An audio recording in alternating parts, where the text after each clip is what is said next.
I have never seen a Genshin Impact collected Miscellany, and that changes today. Hello Internet, it is I, the Roshi, and I'm back with another reaction. And this time, I'm reacting to every single Genshin Impact collected Miscellany, or at least every single one at the time of this recording. There will be more released in the future, of course, and I will be reacting to those as well.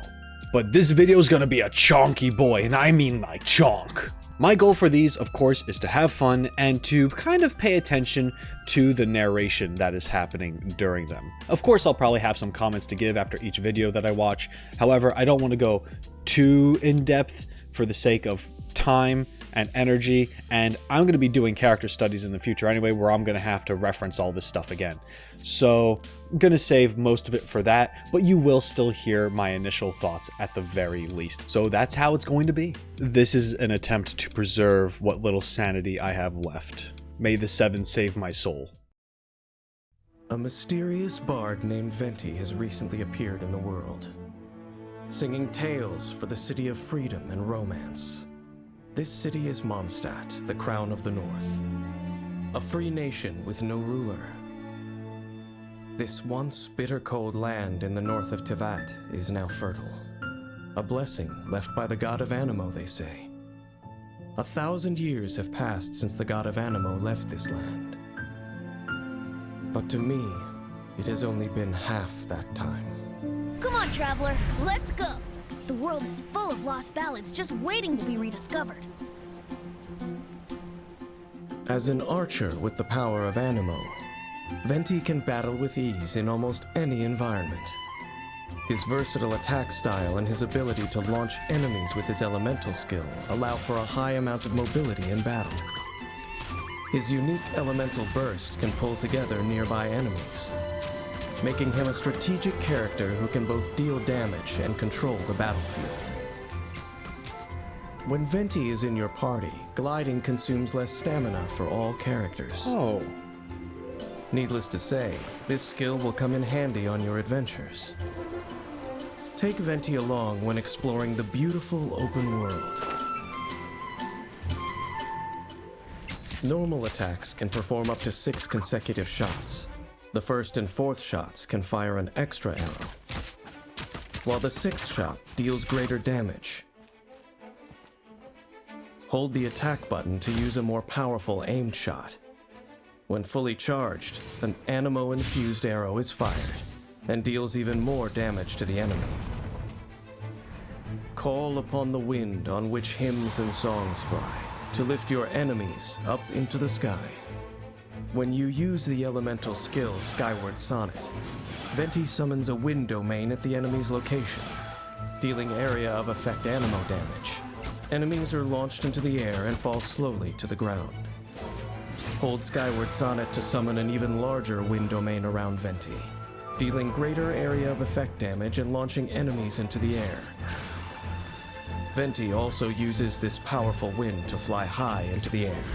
Adept use of this skill not only allows you to attack enemies, but also dodge attacks and move around the environment. If the opportunity presents itself, you can also use a plunging attack from above. Wind domains can even be utilized to help you get around. After unlocking the talent Embrace of Winds, holding Skyward Sonnet will also create a temporary upcurrent as you fly into the air. By firing an arrow infused with coalesced winds, Venti creates a fierce storm that sucks in surrounding enemies and deals Anemo damage. Contact with hydro, pyro, cryo, or electro elements causes the storm to absorb that element and deal additional elemental damage. The storm can only absorb one element each time. After unlocking the talent Storm Eye, Venti's energy will be replenished at the end of Wind's Grand Ode. If an element was absorbed, the energy of party members of that element will also be replenished.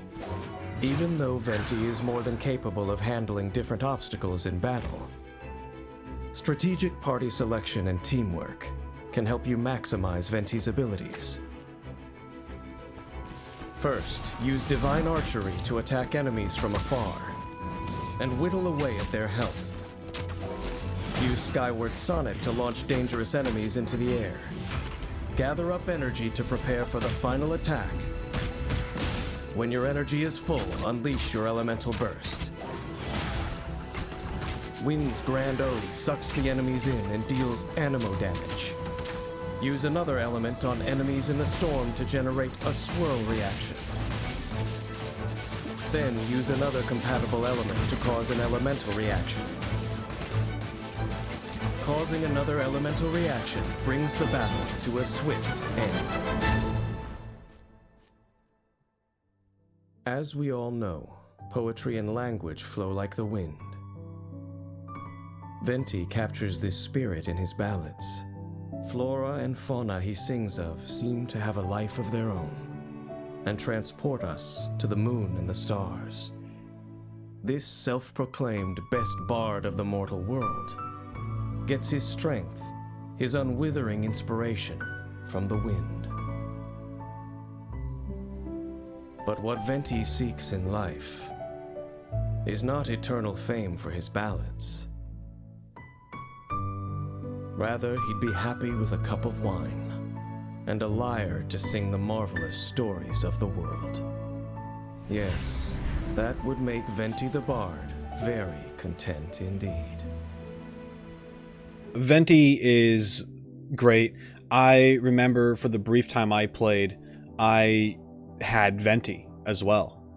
Didn't get to use him much before I stopped. The crowd control, awesome. It's really cool how you can use that wind and mix it with like fire or ice or any of this stuff, and it just becomes a cyclone of even more death, right? It's really cool. And how there's versatility with using him to get around the world, creating the air currents, or even having more stamina when gliding. But yeah, Venti has great mobility that I wasn't completely aware of. Of course, we have Dane narrating all this, right? Good old Dainsleif, Daney boy, Dane. Mentions how Venti disappeared for 1,000 years, but to me, it has only been half that time. So Dane's experiencing time differently compared to other people? I wonder if time moves differently in Celestia, and if that's where Dane is.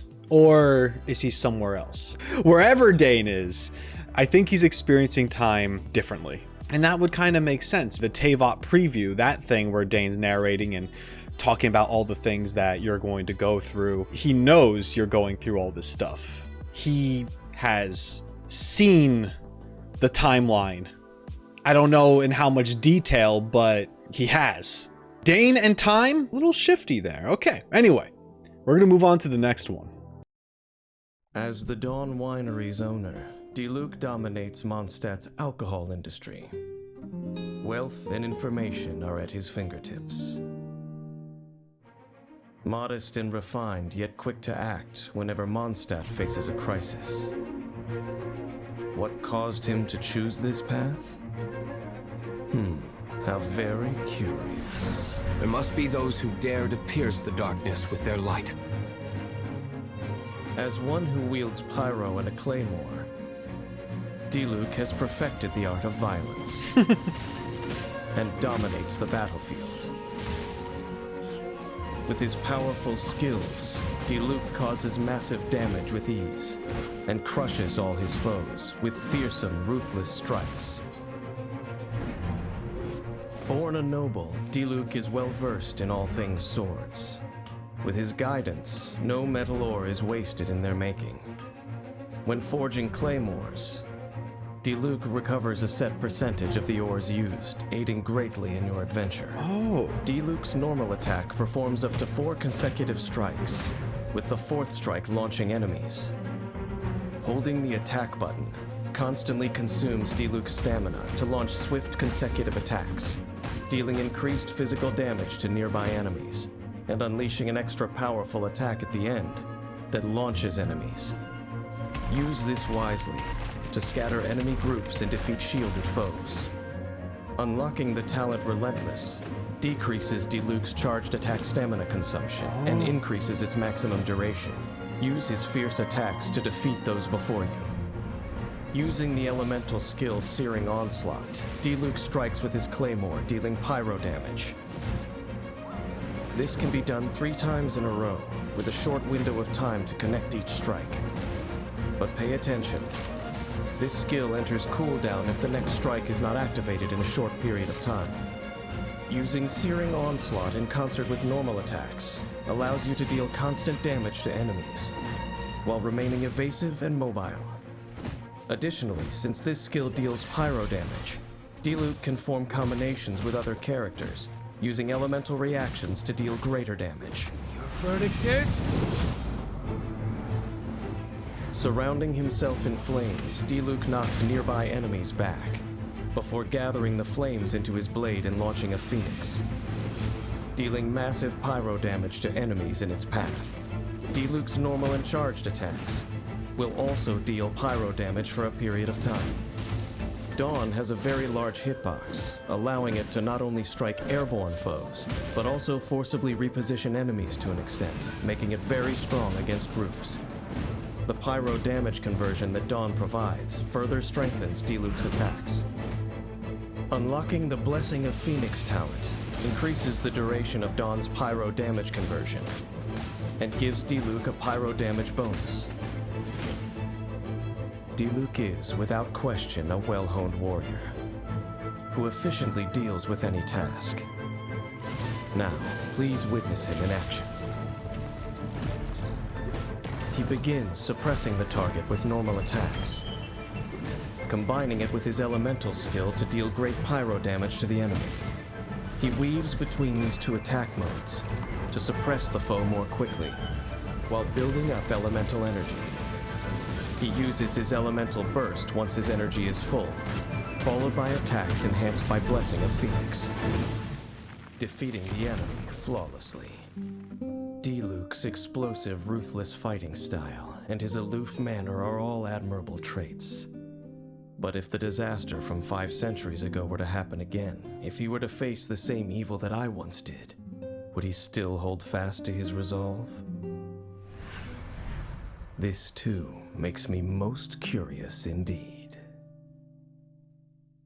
There we have it. Diluc, great fighting style. I love swords, right? I mean, I'm going to say that with everything. I love bows, I love swords, I love the pole arms. I love the punching, like, you know, just all that stuff throughout all of these. I don't know if it's with the fire or just how fast Diluc seems to move.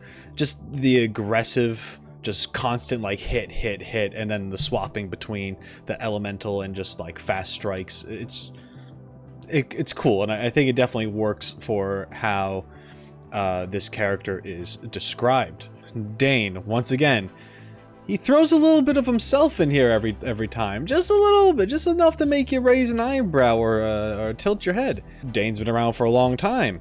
At least 5 centuries ago, he saw when this big calamity thing happened. Yeah, and he's just kind of comparing Diluc to, like, what if Diluc was in that situation? Like, yes, he's fierce, and he's this certain way, and he has these beliefs, but would he be able to keep his head if he had to see what I went through? If he had to experience what I did? There's a little bit of a comparison going on here. Or a curiosity, too. That kind of comparison on Dane's behalf. There are many remarkable people in Mondstadt's Knights of Favonius. Among them is a small knight who raised Stormbearer Mountains flat, and whose name has recently become commonplace both within Mondstadt and beyond. When it comes to Spark Knight Klee, there are rumors aplenty. Interestingly, those telling these rumors do so with a smirk and a shake of their heads. Not the blast fishing. Joking that even Mondstadt's fish have learned to swim away when they see her. Can I come play with you today? Please? I want to go on an adventure. Well known as the Spark Knight, Klee is able to deal continuous pyro damage with her childlike glee and a pack and pockets full of bombs. But watch out, as anything near her may be turned to ash in a fiery explosion. Klee loves adventures and is adept at expeditions and gathering. Not only does she know the locations of Mondstadt's unique flora, she may also know where to find a treasure or two. When Klee is on your team, the location of items unique to Mondstadt will appear on your minimap. When it comes to anything explosive, Klee simply can't control her enthusiasm. Klee's normal attack performs up to 3 consecutive explosive attacks that deal AoE pyro damage. Holding the attack button consumes a certain amount of stamina, and after a short casting time blasts enemies, dealing AoE pyro damage. When Klee is up high, her charged attack can reach enemies even farther away. Also, Klee's normal and charged attacks are especially effective against geo-targets, making them ideal against enemies with geo-shields, and for quickly mining ore. After unlocking the talent Sparkling Burst, when Klee's charged attack lands a critical hit, some energy will be restored for all party members. Use Klee's elemental skill to toss Jumpy Dumpty. Jumpy Dumpty will bounce 3 times, each bounce causing an explosion that deals AoE pyro damage. On the 3rd bounce, Jumpy Dumpty will burst into mines. These explode upon contact with enemies or after a short time, dealing AoE pyro damage. Jumpy Dumpty will automatically recharge over time to up to 2 charges. It is effective in dealing with groups of enemies. After Jumpy Dumpty explodes, switch characters and pull enemies together to take advantage of the mines and deal a lot of damage to enemies. After unlocking the talent Pounding Surprise, when Jumpy Dumpty and normal attacks deal damage, Klee has a chance to obtain an explosive spark. When Klee has an explosive spark, instead of consuming stamina, her next charged attack will expend the spark instead and deal increased damage. Klee's Blazing Delight, Sparks and Splash, continuously attacks nearby enemies for the duration of the skill, dealing AoE pyro damage. Sparks and Splash has high damage and attack rate, empowering Klee to deal immense damage while on the battlefield.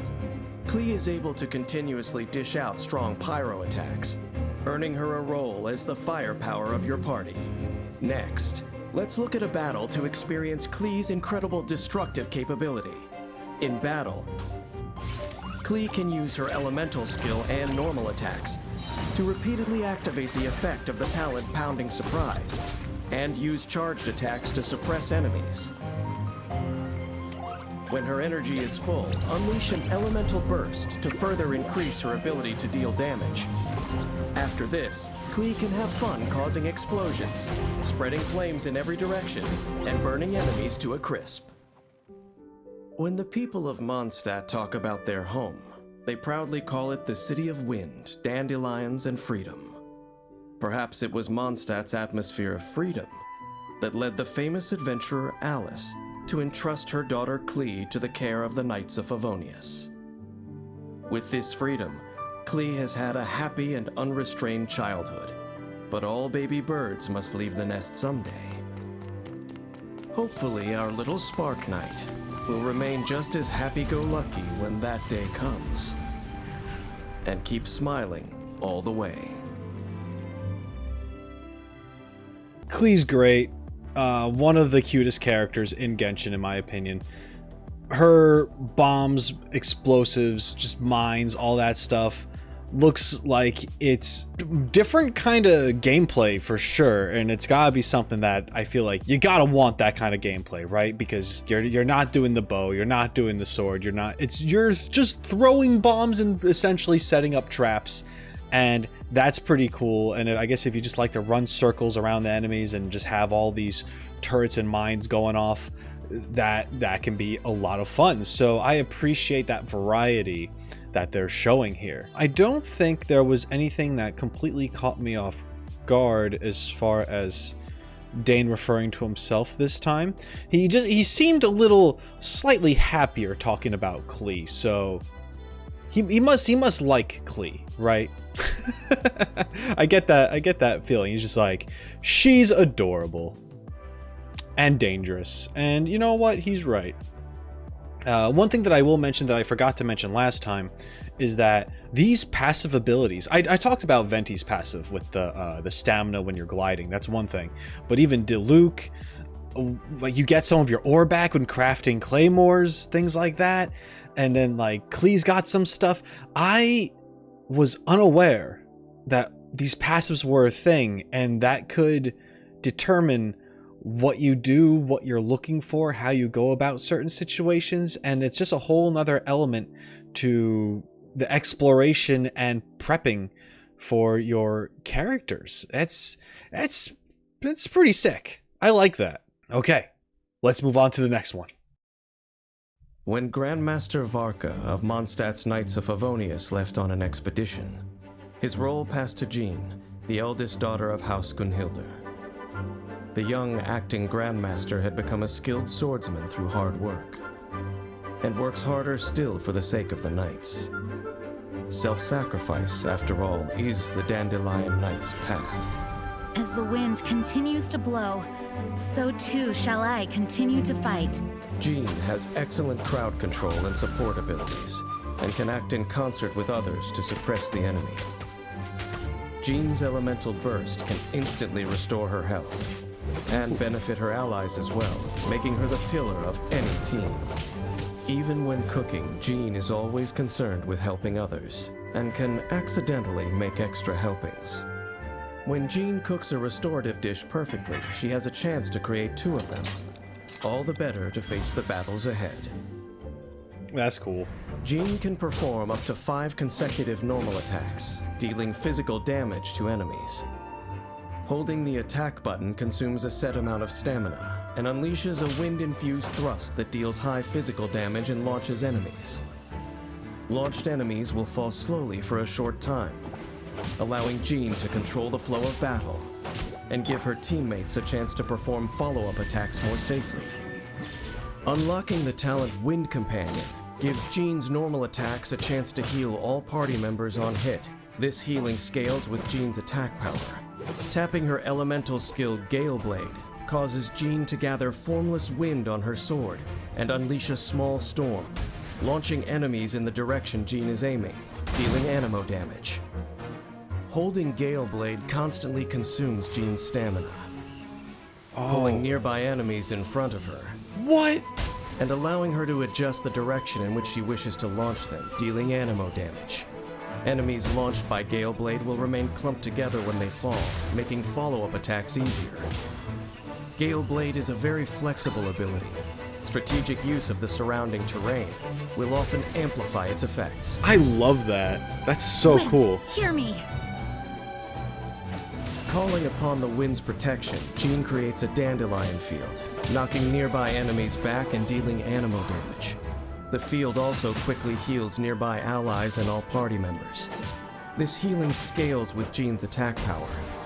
The dandelion field continuously heals characters within it, infusing them with anemo, while dealing anemo damage to enemies who enter or leave the field. Once the talent Let the Wind Lead is unlocked, using Dandelion Field will regenerate some additional elemental energy. Jean can help her team take charge, aid in their attacks, and do great damage through skillful use of her abilities.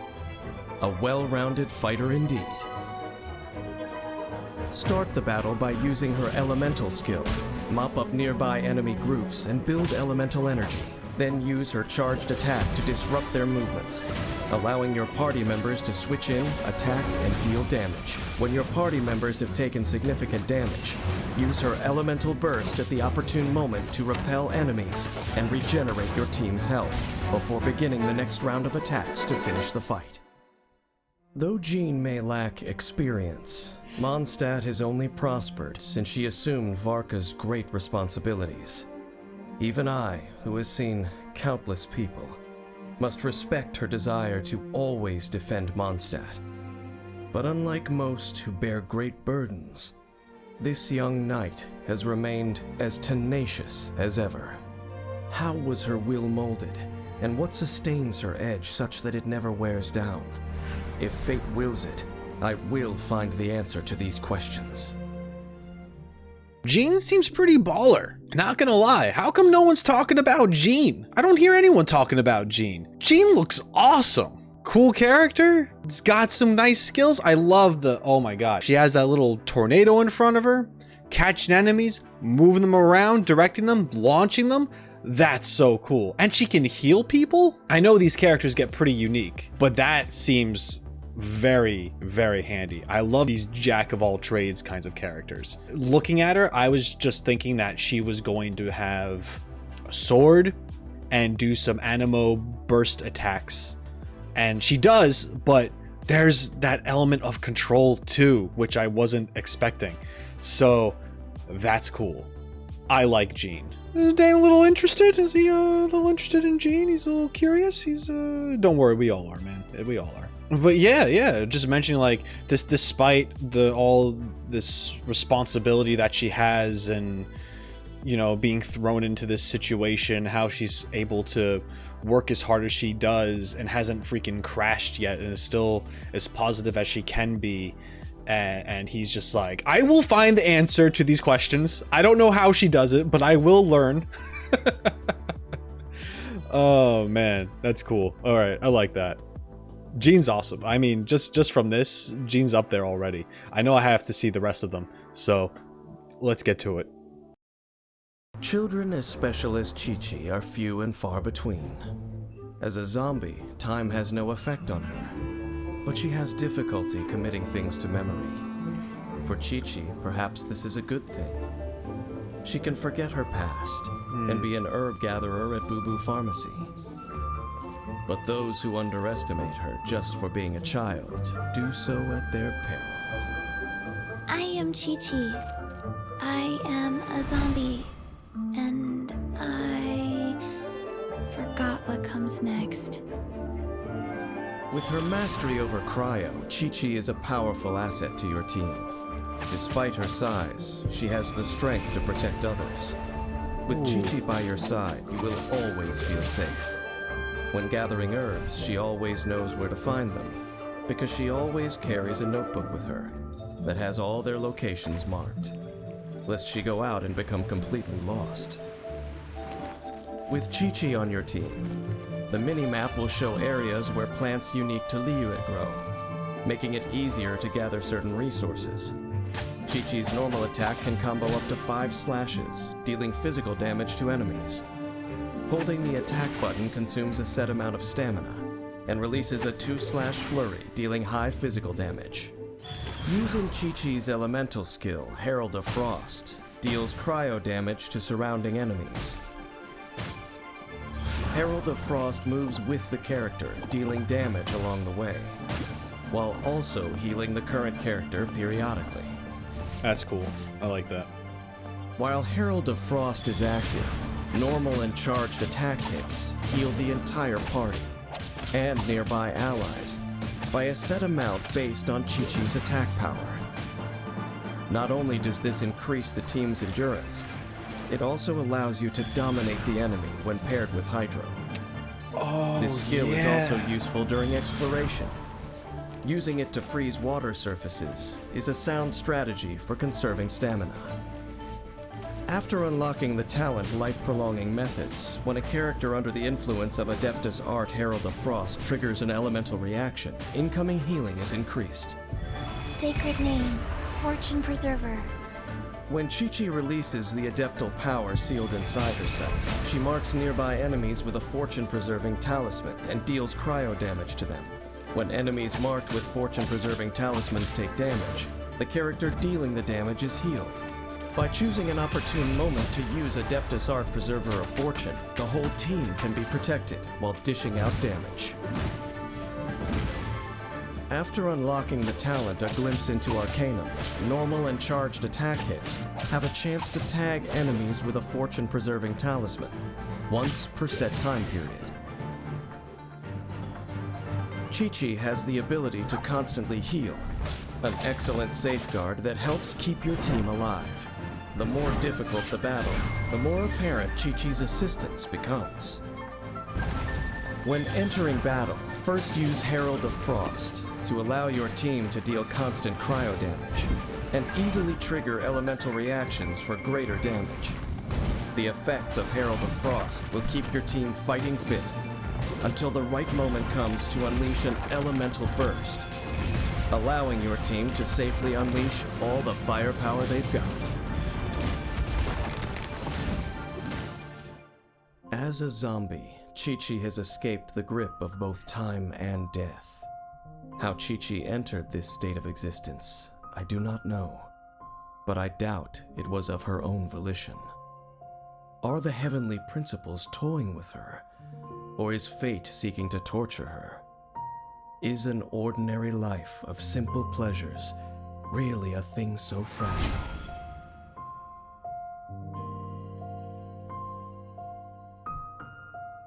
I like her little ice bauble that swirls around her and helps with freezing the water and constantly hitting enemies and helping your allies, you know, do cryo damage. Like that's neat. I like that. And man, I'm interested in Qiqi's story. I mean, Dane doesn't even know. Dane's like, I don't know how she got this way. Why did it happen to her? What did she do beforehand? Like anything like that. Like, yeah. I feel like I learned quite a bit about Qiqi just from the few lines that were spoken here. And I know that in this he says zombie and that she's a special kind of Chinese zombie from folklore where it's like, you know, controlled by someone, but in this case Qiqi controls herself, which is why in her demo she says orders given, orders received, right? Heavenly principles. Maybe he's trying to blame whatever's going on in Celestia for this because we know Dane has issues with them, or like is she just like a doomed soul, so to speak, which is interesting. The stars illuminate all mortal destinies, though few have eyes to perceive their meaning. But Mona, an astrologist newly arrived in Mondstadt, is able to read the fates of others through stars reflected in the water. But while no phenomenon is hidden from the astrologist Mona, she struggles often with the minutiae of daily life. It is a most common predicament.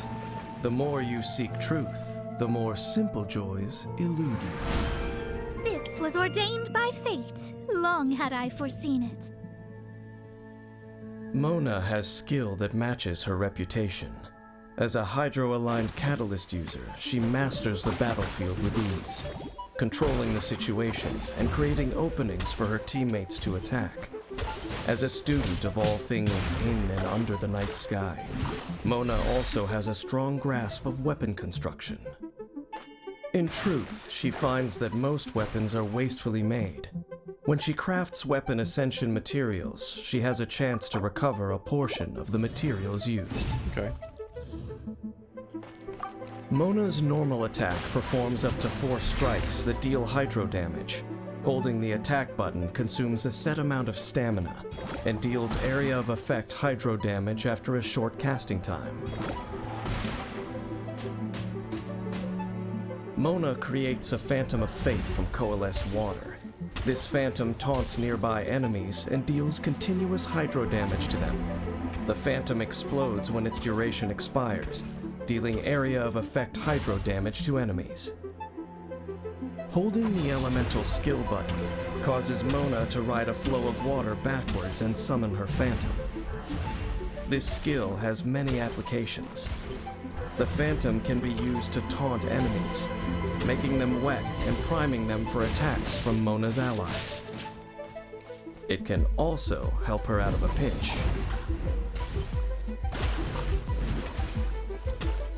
When Mona sprints, she cloaks herself in flowing water, That's so cool. consuming stamina to move rapidly. Ending this skill causes Mona to emerge, getting nearby enemies wet. Illusory Torrent also allows Mona to travel swiftly over water. Wow. Once her first passive talent is unlocked, Mona can create a phantom automatically, if she maintains this skill for a certain period of time with an enemy nearby. Fate is upon you. Mona summons sparkling waves and creates a reflection of the starry sky, applying the wet and illusory bubble statuses onto all enemies in the area. When affected by illusory bubble, weaker enemies will be imprisoned and unable to move. Attacking imprisoned enemies removes that status from them and deals an instance of hydro damage. When the status is cleared, the enemy comes under an omen. Enemies affected by an omen take more damage. On the ever-changing battlefield, Mona's capacity for control cannot be overlooked. This astrologist aids her team at critical moments, controlling the field and maximizing her teammates' damage. As the battle begins, she first summons a phantom. It taunts enemies and lets her switch out, using the opening created to cooperate with her teammates and deal massive damage to enemies. She uses these combined techniques to control enemies, allowing the party to damage them safely. Once the time is right, she uses her elemental burst to entrap enemies and attacks them to trigger damage bonus effects. This way, she can defeat the weakened enemies before her all in good time. Mona's hydromancy is indeed unique. No one can deny her intelligence and talent. Within Mondstadt, there are few who possess the ability and a desire to seek truth equal to hers. But beware, O young seeker. You must sacrifice your all to unravel the world's secrets. Can the astrologist Mona truly bear such a burden? Okay. I like that. The way she dives back and forth around in that illusionary, like, water current sprint form that she's got going on, and the amount of control that she has on the field, being able to, like, essentially paralyze some enemies. It's awesome. Mona's really cool. I like her playstyle. I like the water phantom thing. Yeah, it just seems very useful.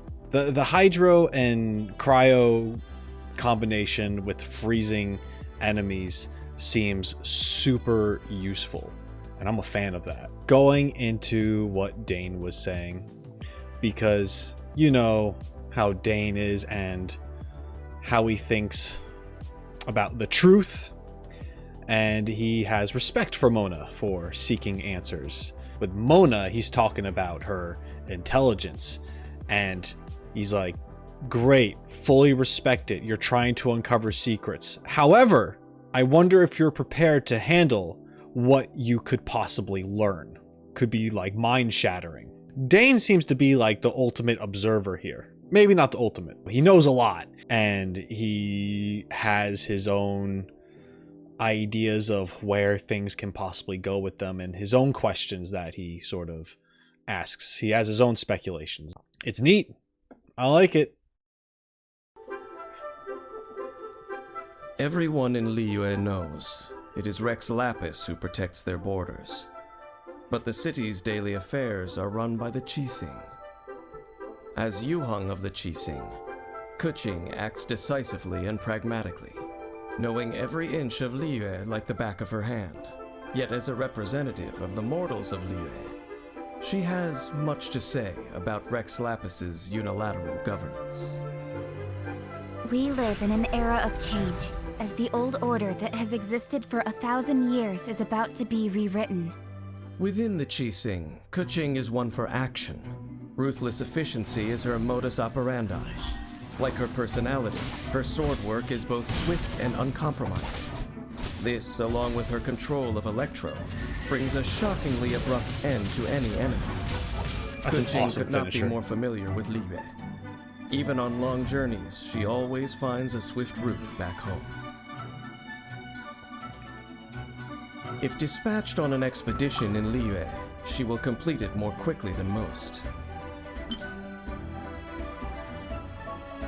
Keqing can unleash a combo of up to 5 normal attacks, her final strike allowing her to pass through enemies. Yunlai swordsmanship is both offensive and defensive, offering a way to dodge some attacks and strike back from a better angle. Hold the attack button to consume stamina, and release a 2/flurry, dealing high physical damage. Tap Keqing's elemental skill Stellar Restoration to throw a lightning stiletto, which deals electro damage to enemies in a small area upon impact, and leaves behind a lightning stiletto marker. If Keqing uses Stellar Restoration again while the marker is still present, she flies to the marker and performs a quick slash, dealing Electro AoE damage. Holding Stellar Restoration allows Keqing to aim the Lightning Stiletto before releasing it. Adept use of the Lightning Stiletto produces various results. With the Lightning Stiletto, Keqing can flash into battle and attack from the best position. I love that. The Lightning Stiletto can also be used in exploration to navigate challenging terrain. Keqing can also clear the Lightning Stiletto with a charged attack, causing a slashing thunderstorm that deals Electro AoE damage at its location. Deft use of this skill allows Keqing to creatively deal ranged damage. After unlocking the talent Thundering Penance, using Stellar Restoration while the Lightning Stiletto is present converts Keqing's normal and charged attacks to electro damage for a short time. Cut to the chase! Keqing unleashes her electro power, causing electro AoE damage.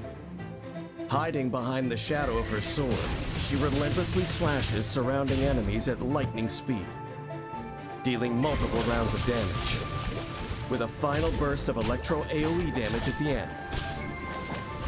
After unlocking the talent Aristocratic Dignity, casting Starward Sword increases Keqing's crit rate and energy recharge for a period of time. Light on her feet and leaving no shadow, Keqing is a sharp addition to any team. Groups of enemies or single opponents are no match for a well-executed combination of her skills. Keqing cuts them all down with ease. The key to combat with Keqing is mastery of the Lightning Stiletto. First, use her elemental skill to place the stiletto. Then, use her elemental skill again to zip into battle and strike quickly. Follow up with more electro damage, using her elemental skill to suppress the enemy, and continue to use the Lightning Stiletto at opportune moments to frequently move and attack. Keep up the offensive to rapidly accumulate energy. Once full, it is time to unleash Starward Sword and bring the fight to a perfect end. Human history is to be written by the people. Even without the protection of the gods, Liyue would flourish as always. This is Keqing's belief. This desire to take fate into her own hands. I remember this feeling. Will she be able to bring her vision to life, to protect this land she calls home? In the hands of the Qiqi, where is Liyue headed? The road ahead is unclear, but we shall wait and see. These are amazing. I am so glad that I'm watching these. I remember being impressed when I first saw her demo, her ult, essentially. This just tells you more about how efficient she is. She cares about efficiency and just getting things done and doing it the best way possible, the fastest way possible. And they even translate that through the exploration, where if you send her on the mission, she gets it done faster than most other people because she just knows how to be efficient. That's super cool. And her playstyle is very aggressive. And although she's not a rogue, it reminds me of a character that I would probably like to play as. She looks like a really fast character with a lot of utility, and that is sick. That's right up my alley. I'm gonna say that about a lot of these characters, I'm sure. Oh man, that's so cool.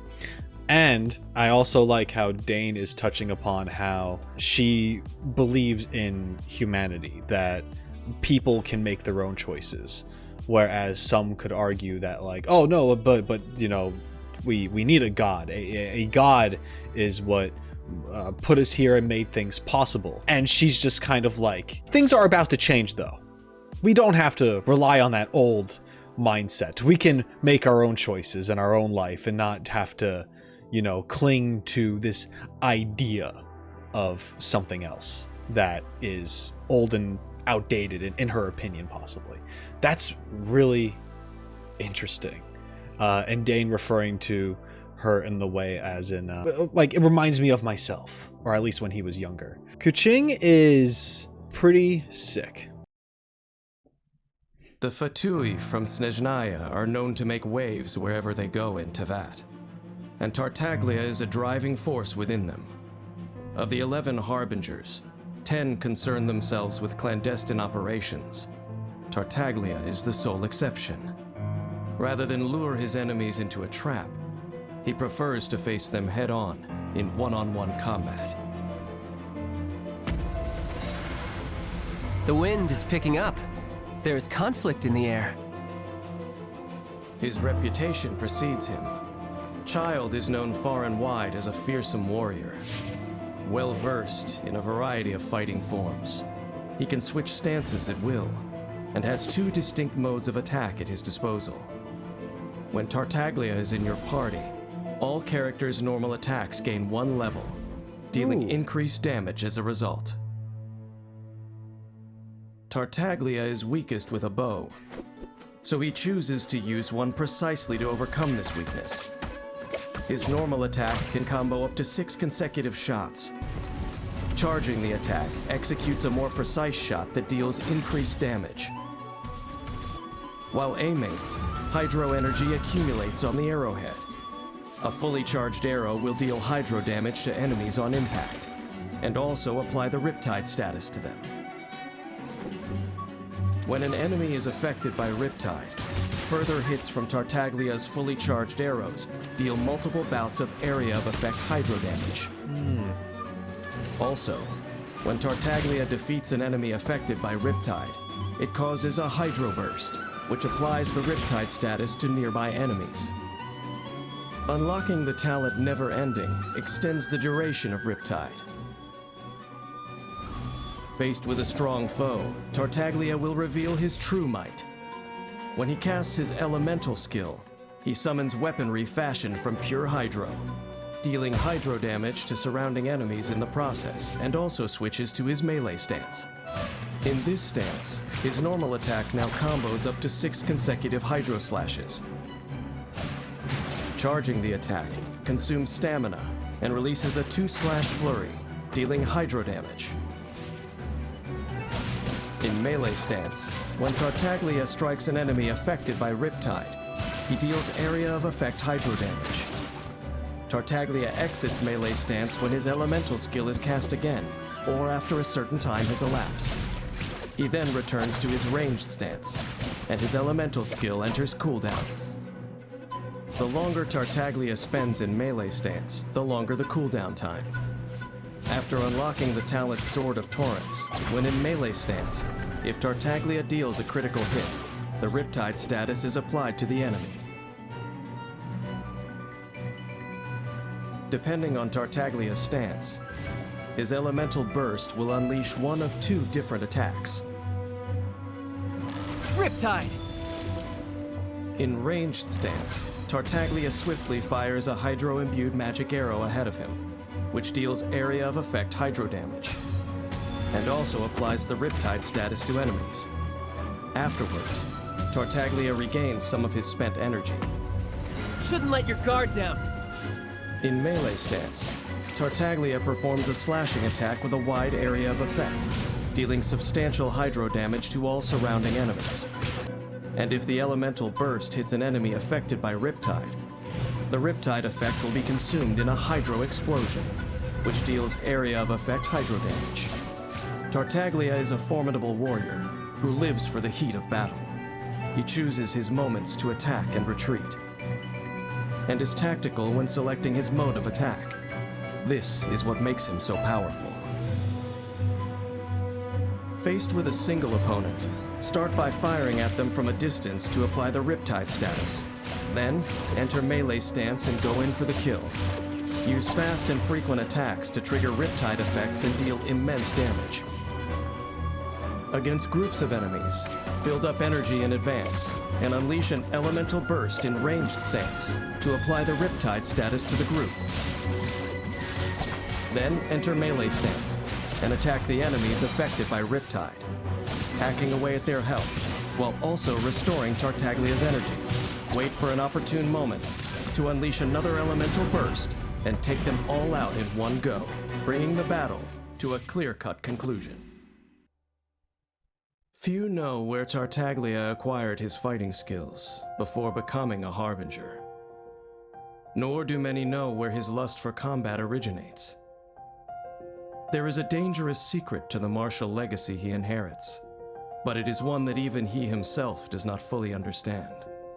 Since becoming a Fatui Harbinger, fighting for the Tsaritsa is his new motivation as a warrior. Child is the Tsaritsa's weapon of war, and he stands for the might of Snezhnaya. An icy storm is starting to blow towards the other nations. Brace yourselves. Tevat is about to get cold.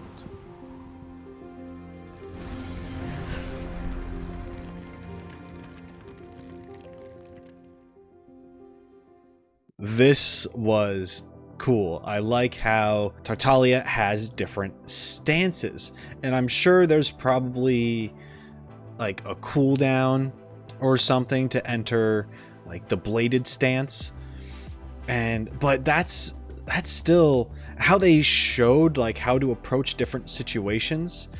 That was pretty cool, and I can see this character being really strong, especially with the exploding hydro bursts if you set it up properly. If you set things up with most of these characters, they're probably going to do very well, and you just have to be smart about it. And this was cool to see Tartaglia in action, because honestly, despite what I've seen in the demos and stuff like that, it was all very quick, and I didn't exactly know how he fought. Is he a bow user? He's using daggers here, and then he has a polearm, and it's just really cool that he's just so experienced with all these weapons.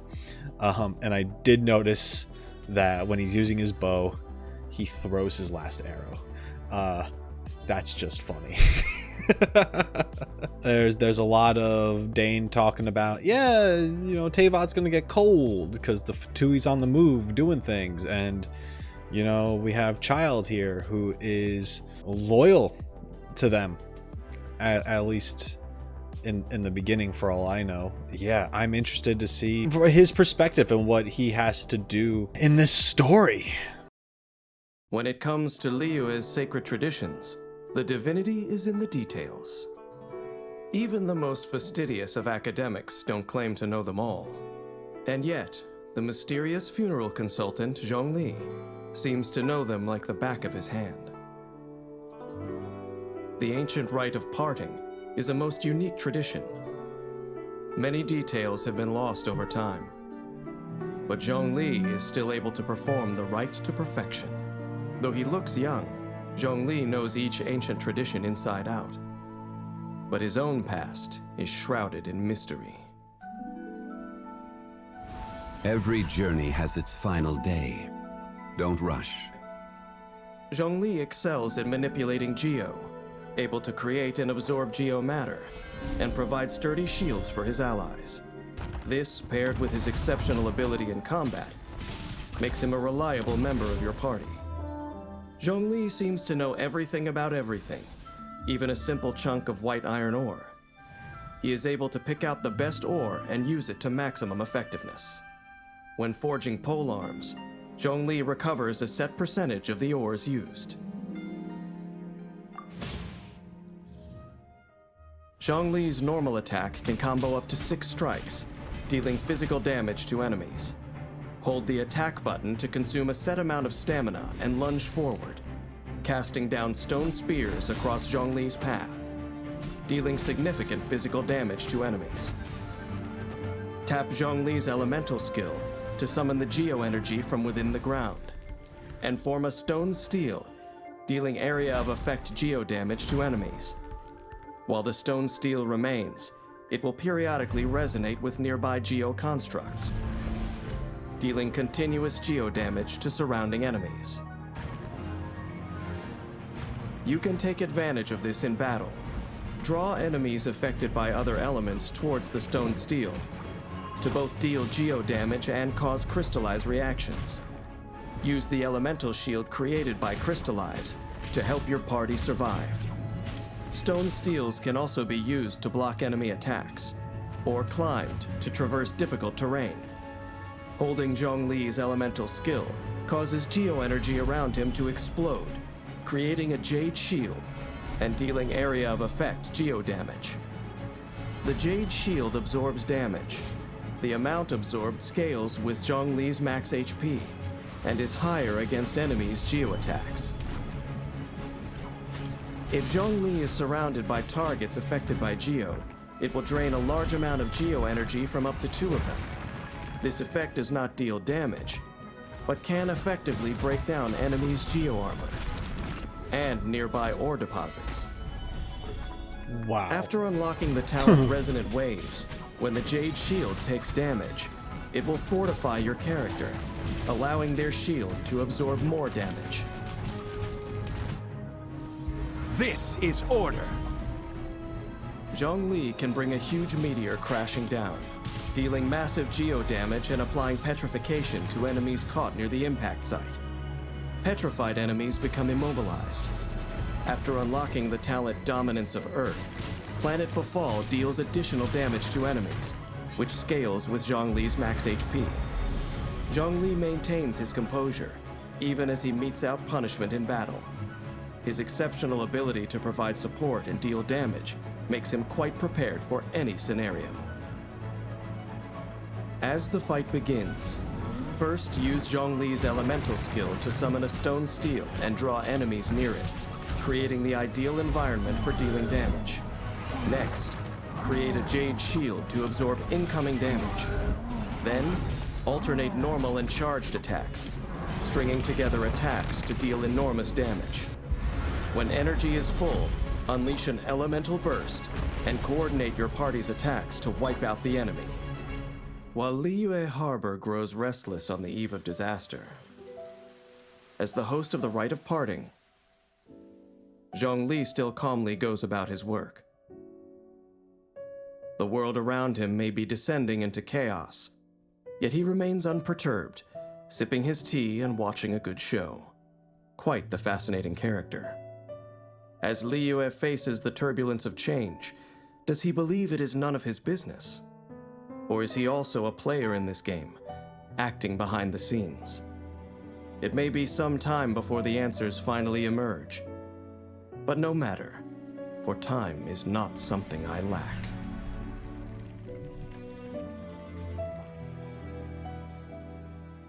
No matter, for time is not something I lack. All right, once again, going with that time theory. Dane's got all the time in the world. Oh, man. And it doesn't seem like he knows Zhongli is an Archon. He knew Venti was. I think he said that Venti was the god. Either way, it didn't seem like he knew, or he just didn't want to tell us, at the very least. I wasn't completely sure how Zhongli was going to be, how he was going to move and attack and any of that stuff. I just, from what I've heard, I just knew that he was a very strong character. If he's as strong as everyone says he is, he's probably one of the more, if not one of the best, defensive or like shield-like characters in the game. I imagine that you can have some insane builds with this guy. Super cool. He's got some mobility. He's got some cool attacks. He's got support stuff. Looks like a good time. The city of pastorals, Mondstadt, is as free as the wind. Even an outsider like Albedo can become chief alchemist of the Knights of Favonius. But on the other hand, his mastery of alchemy means that no one ever would have taken much persuading. Mondstadt was never a nation known for its alchemy, but since Albedo's arrival, the Knights' achievements in the field sit only behind those of Sumeru's top scholars. Knights and academics. Not two words that one would expect to hear in the same sentence.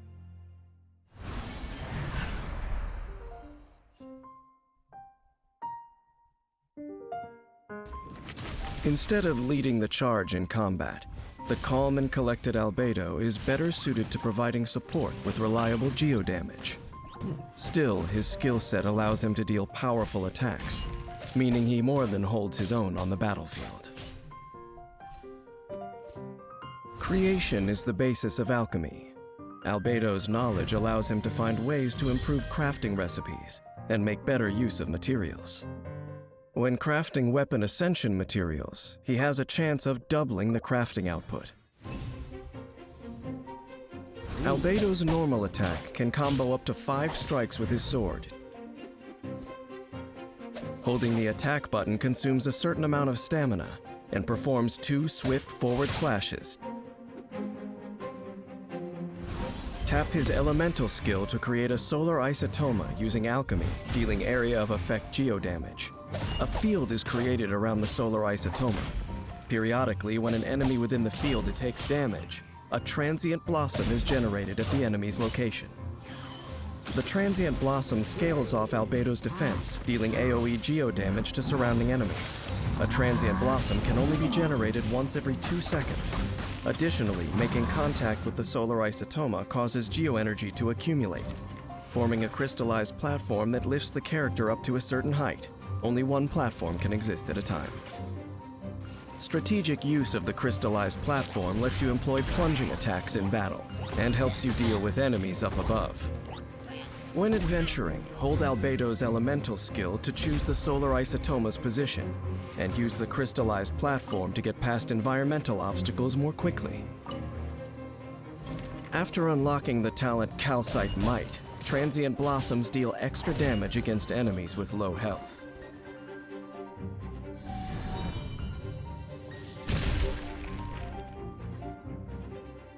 Crystallized geoenergy bursts forth at Albedo's command, dealing AoE geodamage in front of Albedo.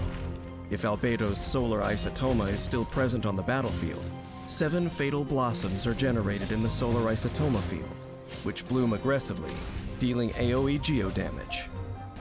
After unlocking the talent Homuncular Nature, Albedo's elemental burst increases nearby party members' elemental mastery for a period of time.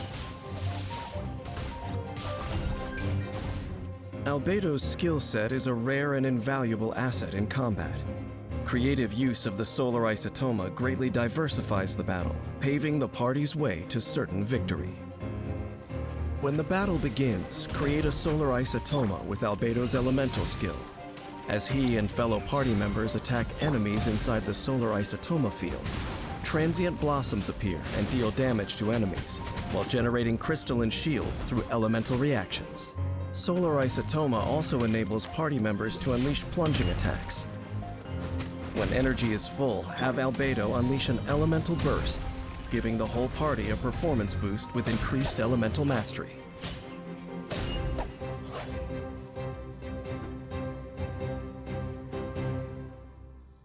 Okay. No one can dispute Albedo's talent, but the source of the knowledge he possesses. It once brought about the destruction of a glorious nation.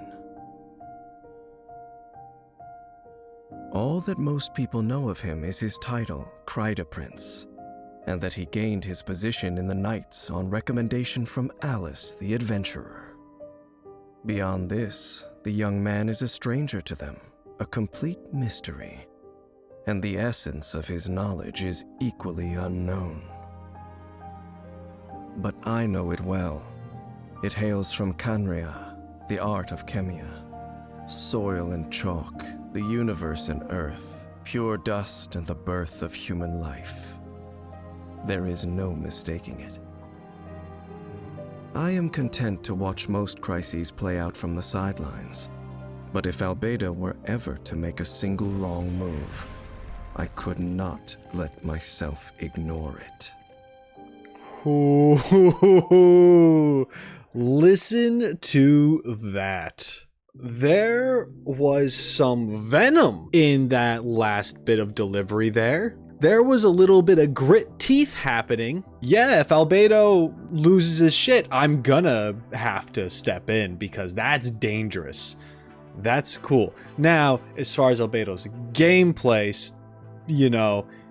doesn't really look too threatening. Not saying he's a bad character to play with at all, but he's definitely someone that you'd have in your party if you like a lot of setup. Or at least it seems that way. with how he would have that like ring on the field, and he could put the rising platform down, and then jump back in, do his special, all that, marking targets. You know, it's very cool, but I feel like those things help your other party members more. He's not going to be the person who's out front doing the most damage, I think, personally, just from watching this. Maybe you guys do have crazy Albedo DPS dudes. It's really cool because I like how different they're making these characters, and that he's just not like a Diluc clone or something like that. And you can tell some of his stuff works well with like Klee, for example, because she has more range when she has higher ground. And you know, there's something with Klee and Albedo and how they kind of grew up together, so they have that closeness and that element of teamwork involved. Not saying you'd have to have Klee in your party, but I'm sure that it wouldn't be a bad thing either. But Dane here with this last bit, oh man, it's time for my beloved. Given Liyue's present prosperity, it's only natural that the city's operational support should match its scale. For millennia, from the birth of the Liyue Keqing to its current roster of 7, they've all relied on the Yuehai Pavilion's secretary, the half-Qilin illuminated beast Ganyu, who assists the mortals in handling the most crucial matters. Although I detest deities, and have no liking for the Adepti who sign contracts with the Geo-Archon, a person like Ganyu is still deserving of my respect. My job is to honor my contract with Rex Lapis by looking out for the interests of all living things in Liyue. It is said that when a Qilin is brought to fight, the sun will lose its light. Ganyu is a force to be reckoned with, an archer with an exceptional aptitude for aimed shots. Her mastery over cryo lends itself well to high-damage burst attacks, while her skills are of great help to her and her allies during combat. Through centuries of training, Ganyu's archery has reached the acme of perfection. She excels at not only using bows, but also making them. Though she no longer needs to fight on the front lines, she still knows bow and arrow like the back of her hand. While forging bow-type weapons, Ganyu recovers a set percentage of the ores used. Her normal attack can combo up to 6 consecutive shots, dealing physical damage to enemies. Charging the attack executes a more precise shot that deals increased damage. Based on its charge time, the shot generates different effects. Charge level 1 fires off an icy arrow that deals cryo damage. Charge level 2 fires off a frost flake arrow that deals cryo damage and blooms after hitting its target, dealing AoE cryo damage. Frost flake arrow's power is best used against distant groups of enemies to maximize its effect. After unlocking the talent Undivided Heart, within a set period of time after shooting a frost flake arrow, the next frost flake arrow and its bloom will receive a crit rate bonus. Tap Ganyu's elemental skill to dash backward, leaving an ice lotus in her place that deals cryo damage and continuously taunts surrounding enemies, attracting them to attack it. When destroyed, or once its duration ends, it blooms profusely, dealing AoE cryo damage. Ice Lotus's endurance scales based on Ganyu's max HP. Dexterous use of Ice Lotus can effectively redirect enemy fire, creating a safe environment for Ganyu to dish out damage. Blaze over!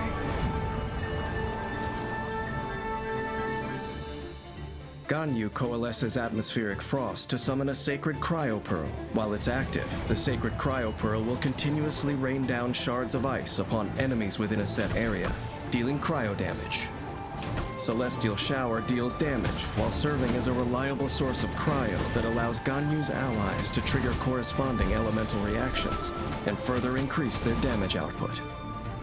After unlocking the talent Harmony Between Heaven and Earth with Ganyu in your party, all active party members within Celestial Shower's AoE gain a cryo damage bonus. As an archer, Ganyu knows to keep her enemies at a safe distance and avoid close quarters combat. A constant barrage of frostflake arrows is what makes her strengths truly shine, leading her to victory.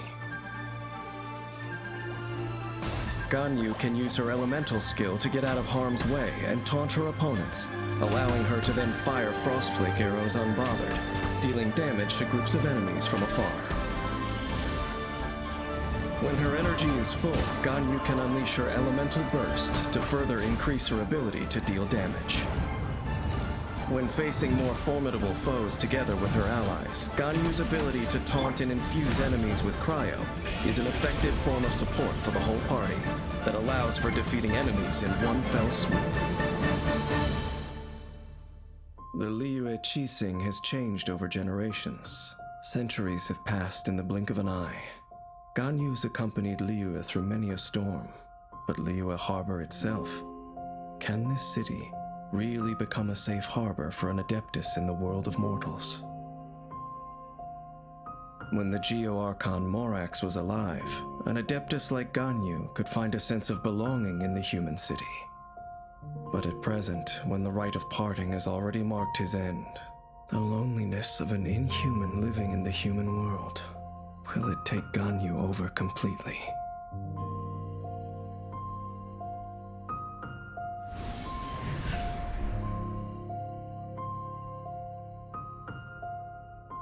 He made it a little sad at the end. I wasn't expecting that. On a more positive note, Ganyu looks amazing. I am pulling for Ganyu. There's no... I will save all of my whatever they're gems for Ganyu. I'm doing it. Have to. She's my beloved. She's an archer, and you know that looks like it could be a little difficult to do because I'm not great at when it comes to aiming and stuff.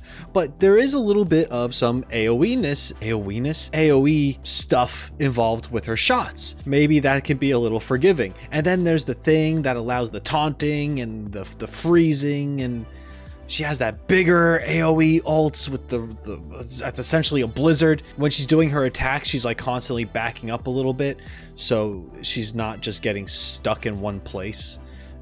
She seems like a lot of fun. Anyone who uses Ganyu or has used Ganyu before, what do you think? Is this a good character to pull for? Yeah, I did like in the beginning how Dane's like, yeah, not a huge fan of the Adepti, but you know, I still respect her. She's had like years on the battlefield, and even though she doesn't need to be on the front lines anymore, she's still good at what she does, you know, so love her. Moving on. Many fell in the Archon War, but though their life force faded, their power and malice survived as remnants, posing a continued threat to the world. In Liyue, the task of ending this threat, or rather, enduring it, falls to Xiao. To most in Liyue, Xiao is a name seldom heard, and as the few who have seen him can attest, he appears only when grave danger is nigh. Coming across this Adeptus, should one count their blessings or their curses? Conquering demons is what I do. Hailed as the conqueror of demons, Xiao's abilities are unparalleled among the Adepti. As such, he vanquishes demons without breaking a sweat. Xiao is agile. His movement skills allow him to dart around the battlefield, and when he dons the mask of the Yaksha, his abilities are enhanced even further as he purges evil and protects Liyue. After years of honing his abilities, Xiao has developed an Adeptus art that affords him strength at high altitudes. When Xiao is in the party, the active character consumes less stamina while climbing. Xiao's normal attack can combo up to 6 strikes, dealing physical damage to enemies. Holding the attack button causes Xiao to consume stamina and perform an upward thrust, dealing physical damage and lifting enemies into the air. While airborne, press attack to perform a plunging attack, striking enemies on the way down and dealing AoE damage upon landing. Xiao will not lose HP from a plunging attack, no matter how high he starts. Use Xiao's elemental skill to lunge forward, dealing anemo damage to enemies in his path. Make adept use of this skill to dart effortlessly around the battlefield, dealing damage while tactically adjusting your position. Also, lemniscatic wind cycling can be used while airborne, making it easy for Xiao to navigate challenging terrain, aiding with exploration. Lemniscatic wind cycling starts with 2 charges available. After unlocking the talent Dissolution Eon Heaven Fall, if Xiao uses multiple charges in quick succession, damage dealt increases with each one. Evil conquering! When Xiao unleashes an elemental burst, he dons the Yaksha's mask that once struck fear into gods and demons alike. His attacks now deal anemo damage, which cannot be overridden by another elemental infusion. And Xiao's attack AoE and damage are both increased. In addition, Xiao's jumping ability is greatly enhanced, allowing him to assail the enemy with plunging attacks. The Yaksha's mask brings enormous power, but also great suffering. During Xiao's elemental burst, he will continually lose HP. This effect stops if he leaves the field. After unlocking the talent Conqueror of Evil, Tamer of Demons, while Bane of All Evil is active, Xiao's damage gradually increases. When Xiao goes into battle, danger follows in his wake.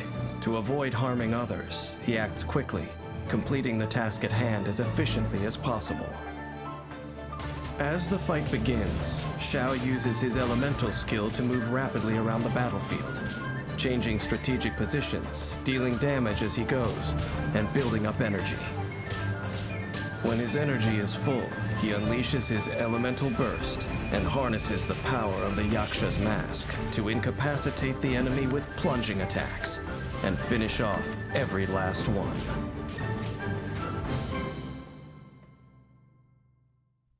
For millennia, tales of the Yakshas have been told in Liyue. But over time, these defenders of the masses have all but disappeared. Only Xiao still honors his contract with the Geo Archon by performing the duties assigned to him, though the cost of this duty is perpetual solitude. I know that Adepti suffer heartache just as I do, but I cannot know Xiao's future. Will Xiao be ravaged by the unending war he wages and be plunged into despair? Or will he meet someone who understands his sacrifice and can shine a ray of light into his dark world?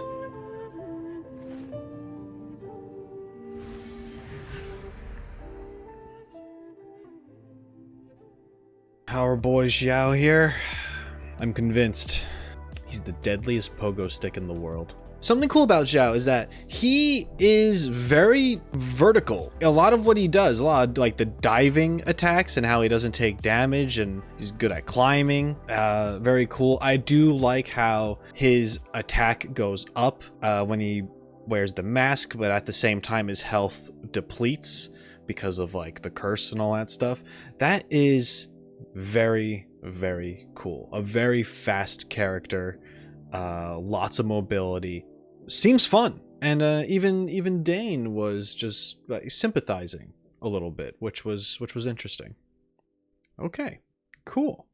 Hey there, I couldn't help but notice that you haven't subscribed yet. What's up with that? It's kinda embarrassing. Don't worry, it looks like this. I hope you can find it. Thanks, I appreciate it. The people of Liyue value tradition, and their traditions are embodied in all manner of rites.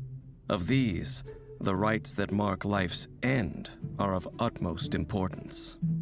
Liyue's funeral rites are complex, and only Wangsheng Funeral Parlor can conduct them to the satisfaction of all. Wangsheng has stood for 77 generations and has gained still greater fame in recent years, thanks to their eccentric young director, Hu Tao. When the sun's out, bathe in sunlight. But when the moon's out, bathe in moonlight. Hu Tao manipulates Pyro with ease and can sacrifice her HP to increase her damage output, cleansing the world of impurities with an unrelenting flame. When Hu Tao cooks a dish perfectly, she has a chance to obtain a suspicious dish of the same kind. Hu Tao's normal attack can combo up to 6 strikes, dealing physical damage to enemies. Hu Tao's charged attack consumes a set amount of stamina to lunge forward, dealing physical damage to enemies in her path. Hu Tao also has a unique effect when sprinting, allowing her to briefly disappear and pass through certain small foes. Hu Tao consumes part of her HP to cast her elemental skill, knocking nearby enemies back and entering the Paramita Papilio state. This converts her attack damage to pyro damage, which cannot be overridden by another elemental infusion.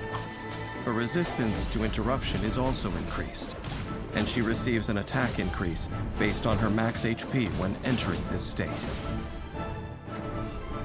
Paramita Papilio ends after a set duration, or when Hu Tao leaves the field.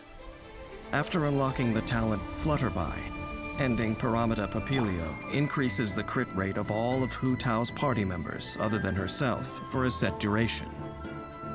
Moreover, while Paramita Papilio is in effect, Hu Tao's charged attacks apply the Blood Blossom effect to enemies it hits. Enemies affected by Blood Blossom will take pyro damage at set intervals. This effect automatically expires after a while. Only one Blood Blossom can exist on any one target at a time, and only Hu Tao can refresh its duration. Wang Sheng has a long heritage. It's said that their directors passed down a secret technique to traverse between life and death. Unafraid in the face of death, they instead unleash yet greater power. Once the talent Sanguine Rouge is unlocked, Hu Tao gains a pyro damage bonus when her HP is low. Pants on fire! Hu Tao commands a blazing spirit to deal pyro damage in a large AoE. When her elemental burst hits enemies, Hu Tao regenerates a certain percentage of her max HP. A maximum of 5 enemies can affect this percentage.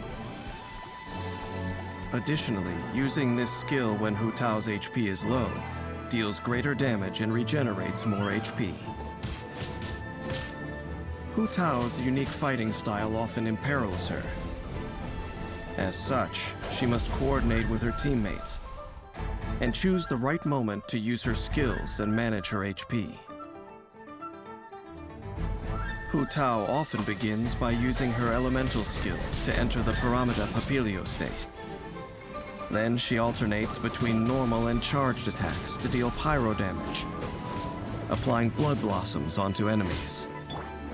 She then leaves the field, using the crit rate increase from Flutterby to increase her teammates' damage output. When Hu Tao's HP is low, she can choose a group of enemies upon which to unleash her elemental burst, dealing pyro damage and regenerating her HP. Wang Sheng Funeral Parlor conducts rites of utmost solemnity, and its staff are used to speaking little, making Hu Tao's liveliness seem an ill fit. Her elders once criticized her mischief-making, but having seen her immaculate conduct of the parlor's affairs, they could do naught but admit their error. Life and death are but 2 halves of an endless cycle. Life leads unto death, and death unto new life. Why then should death be taboo? Hu Tao has had the wisdom to see this, though some of her elders have yet to do so. I like that she has that ability to just kind of trigger it and make her attacks pyro. And although that takes away her life, the less life she has, the more damage she does. And then she has her ultimate, which can do even more damage if she has low life, but also get her HP back up, and you repeat the cycle. Kind of like how life and death is a cycle, right? So yeah, there you go. I like that a lot. I was thinking of Xiao and Hu Tao. Xiao has this boost of damage, and his damage goes up as his life depletes over time. And then Hu Tao has something similar, but I feel like there's that sense of urgency when it comes to Xiao, to like, okay, you go into this ultra instinct form, right? And you just go ham, and you're getting stronger and stronger, and the stronger you get, the faster you're ending your enemies, and there's a time limit because you could possibly pass the hell out, right? There's that.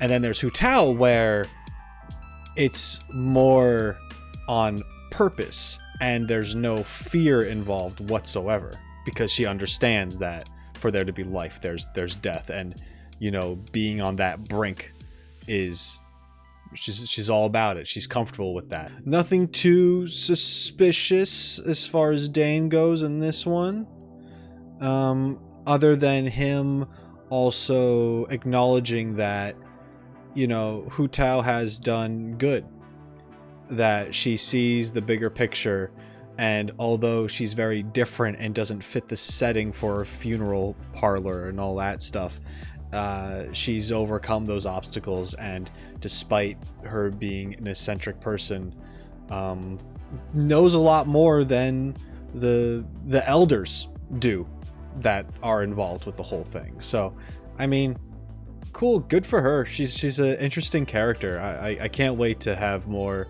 knowledge about Hu Tao and who she is and what she does and all that stuff. Such an interesting character.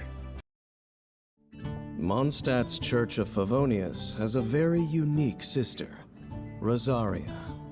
Despite being a priestess, she has never been witnessed offering prayers to the gods.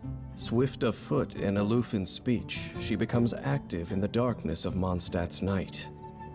She belongs to a clandestine side of Mondstadt, brandishing sharp blades under the moonlight to strike down intruding shadows. In exchange for the people's freedom and peace, the non-believer is tasked with purging the filth that no light will touch. City blessed by the Animo Archon. Sleep soundly. Pray, not for the gods nor the betterment of others, but for yourself. I love that line. Rosaria has powerful one-on-one combat capabilities, and as a wielder of a cryovision, her elemental burst can provide continuous cryo damage, assisting the party with damage output and field control. When Rosaria is in the party, she increases the movement speed of party members during nighttime. This effect cannot be applied in domains, trounce domains, or the Spiral Abyss. That's cool. Rosaria's normal attack performs up to 5 consecutive strikes, dealing physical damage to enemies. Holding the attack button allows Rosaria to consume a certain amount of stamina to lunge forwards, dealing physical damage to enemies in her path. Tapping Rosaria's elemental skill swiftly positions her behind her opponent. She then pierces and slashes the enemy with her polearm, dealing cryo damage. Ravaging Confession can be used to quickly approach an enemy, identify an advantageous position, and launch your assault. It can also be used to dodge enemy attacks, allowing you to turn the tide of battle. It is important to note that Rosaria cannot use this ability to move behind larger enemies. After unlocking the talent Regina Probation, whenever Rosaria strikes an enemy from behind with Ravaging Confession, her crit rate will increase for a short period of time. Lights out. For her elemental burst, Rosaria swings her polearm around her, striking all nearby foes. An icy lance of coalesced frost then strikes the ground, dealing cryo damage. While the ice lance is present, it will intermittently emit a freezing chill, dealing cryo damage to nearby enemies. Strategically utilizing the ice lance through elemental reactions allows party members to control or inflict even greater damage upon enemies. After unlocking the talent Shadow Samaritan, when Rosaria uses Rites of Termination, all party members except for Rosaria receive a temporary increase to their crit rate based on Rosaria's own crit rate. Rosaria, throwing herself into battle, turns daytime idleness into the biting blades of winter that plunge into the bones of the guilty. As the battle begins, coordinate attacks with the other characters in your party, and use elemental skills to trigger elemental reactions.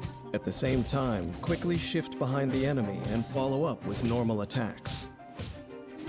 When Rosaria's energy is full, use her elemental burst to inflict continuous cryo damage, then leave the field. Use the crit rate increase from the talent Shadow Samaritan to assist the other party members in swiftly defeating foes. Mondstadt's nights are peaceful and tranquil, but in the quiet of the dark, there are those who glimpse a flash of cold steel. This is the dour sister who metes out punishment to protect this place of peace and the sisters who are purity incarnate. Unperturbed with dirtying her hands, she has become a blood-soaked executioner. And having witnessed the cruelty of this world, she can no longer close her eyes and extol the blessings of the gods. Rosaria, the most unique sister in Mondstadt's Church of Favonius, never needed redemption from the gods, for she grasped it with her own hands. Okay. Rosaria's got quite a few interesting things here. I like the overall speed increase at night. That's different. You know, usually we're getting like the finding items or, you know, some resources aren't spent when you use them. But her is, I like the mobility aspect to that, being faster at night. I love cryo characters. I don't know what it is. I want to pull all the cryo characters. I really do. I'm just going to have the ultimate cryo team and then go up against an enemy that's immune to all cryo and just fail miserably because I wouldn't know what to do. You know, it's interesting. Despite her very loner-ish feel to her, like, you know, she's kind of alone, she's doing her own thing, she goes out at night and has her own sense of justice and protecting and all that jazz, but she'd be great on a team in general with how that works, boosting everyone's crit rate up and all that stuff, meanwhile continuously doing the cryo damage. Yeah, awesome. She seems super fun. Liyue is both the nation of contracts and the beating heart of trade in Teyvat. Its laws are rigorous and exhaustive, serving as pillars of order in a fluid population. But those able to memorize and abide by all the laws of the land number few indeed. Accordingly, when civil disputes and criminal proceedings arise, the first point of call for many is Liyue Harbor's famed legal advisor, Yanfei. Only by adhering to the law can the people solve life's myriad of problems. Honored as Liyue's top legal expert, Yanfei knows the law like the back of her hand, as well as how to bend it, balancing legality and humanity. Her expertise routinely resolves the most intractable of disputes. But if confronted by those who act with flagrant disregard for the law, it is Yanfei's command of fire and flame that will place them in jeopardy. As Liyue's most sought-after legal advisor, Yanfei provides legal support across the whole of Liyue, which has allowed her to explore many of its hidden corners. Having mastered the legal codices, she is well versed in the various local specialties traded by the waterfront. When Yanfei is in the party, the location of resources unique to Liyue appear on the minimap, making it easier to gather certain items. Yanfei's normal attack casts a fireball and can be comboed to deal up to 3 rounds of pyro damage. Hitting an enemy with a normal attack grants Yanfei a single Scarlet Seal. She can possess a maximum of 3 Scarlet Seals at a time. Gaining a new Scarlet Seal resets the duration of existing seals. Each Scarlet Seal decreases Yanfei's stamina consumption, and they will disappear when she leaves the field. Holding the attack button consumes a set amount of stamina and releases a charged attack, dealing AoE pyro damage in the area in front of her. Any Scarlet Seals held by Yanfei are consumed when a charged attack is released, and the AoE and damage of this attack are increased based on the number of Scarlet Seals consumed. After unlocking the talent Proviso, when Yanfei consumes Scarlet Seals with a charged attack, each Scarlet Seal will increase Yanfei's pyro damage bonus for a set period. If she uses a charged attack again during this period, it will end the effect. Yanfei's sharp eyes and keen wits aid her in singling out opportunists and lawbreakers, whilst the adeptal power that resides within her helps when it comes to serving out justice. After unlocking the talent Blazing Eye, when Yanfei's charged attacks deal crit hits, she will deal an additional bout of AoE pyro damage. Tap Yanfei's elemental skill to summon Blistering Flames that deal AoE pyro damage. Hitting an enemy with her elemental skill grants Yanfei the maximum number of Scarlet Seals, which she can use to unleash a follow-up charged attack, keeping the ball firmly in her court. Inadmissible evidence! Unleashing Yanfei's elemental burst triggers a spray of intense flames that rush at nearby enemies, dealing AoE pyro damage, and granting her the maximum number of Scarlet Seals, as well as applying Brilliance to her. Brilliance grants Yanfei a Scarlet Seal at fixed intervals. It also increases the damage dealt by her charged attacks. Adept use of Brilliance allows Yanfei to increase her Scarlet Seal accumulation rate and string together charged attacks, dealing greater damage to her enemies. Yanfei's Flaming Seals are a powerful legal instrument, and her terms of use ensure that they bolster her position in any form of dispute. By first accumulating Scarlet Seals, then following with an enhanced charged attack, Yanfei can rule decisively on any case before her. During battle, Yanfei can alternate between normal attacks and her elemental skill to deal pyro damage to enemies, and gain Scarlet Seals. With Scarlet Seals in her possession, Yanfei can release powerful charged attacks to put the enemy on the back foot. When Yanfei's energy is full, unleash her Elemental Burst to further increase her damage output. At this stage, Yanfei needs only to release regular charged attacks to rout her enemies once and for all. Yanfei was born during Liyue's peacetime. Though part illuminated beast, she never signed a contract with the Geo Archon. Unconstrained by Adepti responsibility, she keeps herself busy in the city, experiencing all manner of worldly affairs, comprehending all levels of human emotion. In her hands, the legal codices are a contract, a tool, a framework of reason, but never a cage. She longs for a free-spirited life well within the confines of the law, but each detail of the cumbersome legal codices is also dear to her heart. Perhaps one day, a balance can be struck between them. Okay. I will admit, when I first saw Yanfei, I wasn't very impressed. Like, yeah, she's cute. She's an Adepti, so that's interesting, or at least part Adepti. And yeah, I was just kind of like, her gameplay didn't look very interesting to me originally. It seemed like she was just kind of standing there chucking these little fireballs. But after seeing this, there's a lot more movement involved. There's like these counters, these seals that, you know, you have to kind of pay attention to get the best out of your attacks and your charged attacks. And it actually seems really fun. And her animations are pretty cool as well.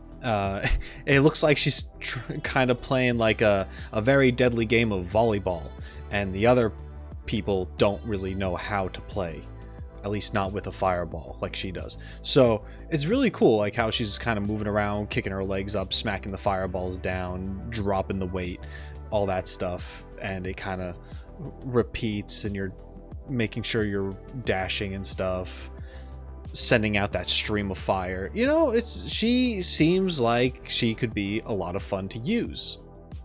Is she? Let me know. All right, this next one is Eula. I've heard some things about Eula and how she's not really included that much in banners recently. Hopefully she comes back, because this is a character that I'm very interested in, especially when it comes to her story and lore and personality and all that stuff from what I've seen. I know that through friends I've heard that she is more physical DPS, which I think she might be one of the only ones that's that, with a little bit of cryo. But even so, I think she would be pretty cool to have in a party, possibly. I don't know. I'm gonna watch this and find out if that's the case. So let's get into it. Ever since the first night of Favonius rid herself of her chains, the winds of freedom have carried the fight against oppression into every corner of Mondstadt. Yet today, among the ranks of the knights sworn to champion freedom, there walks a descendant of the former tyrannical aristocracy.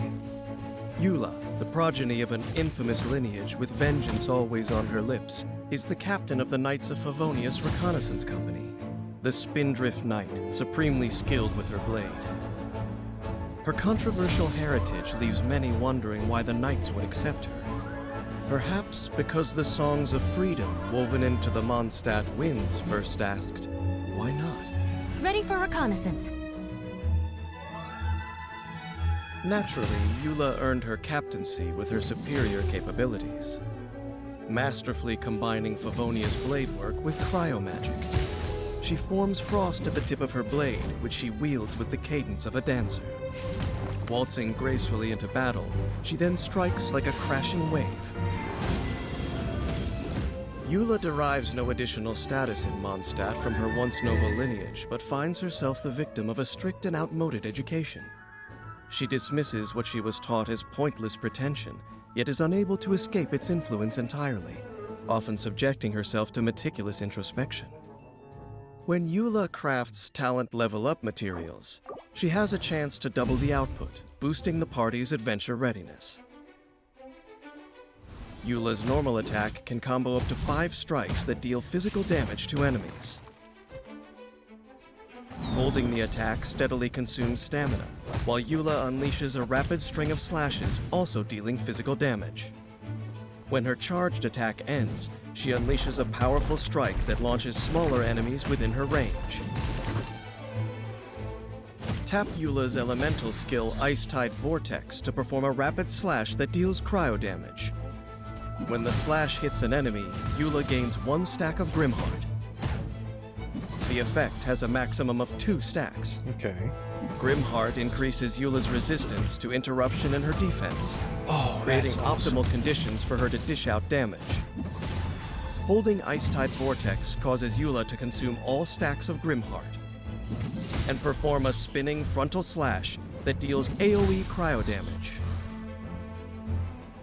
If this attack consumes Grimheart stacks, it will decrease the physical and cryo resistance of surrounding enemies.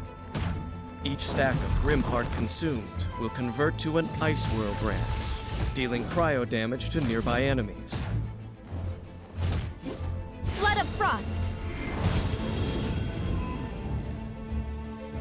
Eula's elemental burst unleashes a mighty slash of her sword, dealing cryo damage to surrounding enemies and forming a Lightfall sword that follows her around.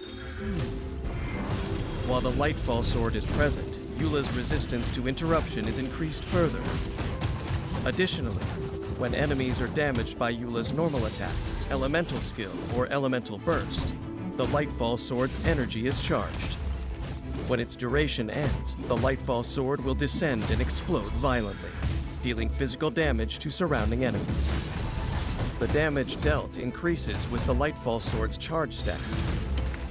When Eula leaves the field, the Lightfall sword will instantly explode. After unlocking the talent Roiling Rhyme, when Eula holds Ice-Tide Vortex, if 2 stacks of Grimheart are consumed together, a shattered Lightfall sword is created and explodes immediately, dealing half the base physical damage of the Lightfall sword.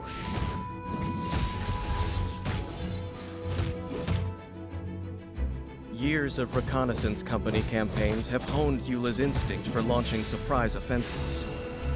When she strikes, waves of frost and rays of light surge forth like ocean spray. After unlocking the talent Wellspring of Warlust, casting Eula's Elemental Burst immediately grants 1 stack of Grimheart and resets the cooldown of her elemental skill. The Spindrift Knight's battleground is the shadows far beyond Mondstadt's city walls. Eula's strength is in hunting down her enemy with courage and calculation, striking with her frosty Favonius Bladework.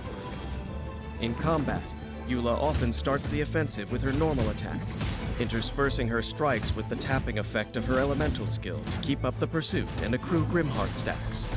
Next, holding her elemental skill at an opportune moment will deal damage to her enemy, while also reducing their physical and cryo resistance by consuming the Grimheart stacks.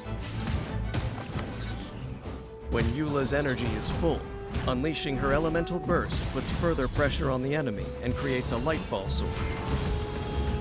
Now is the time for a rapid offensive. To charge the Lightfall sword and finally take down the enemy when it explodes. There are those with hatred in their hearts that are able to do what Eula has done. Take the lust for vengeance bequeathed to them by fate and channel it into a force for self-advancement. For Eula, this has set her down a path of peace and inner strength.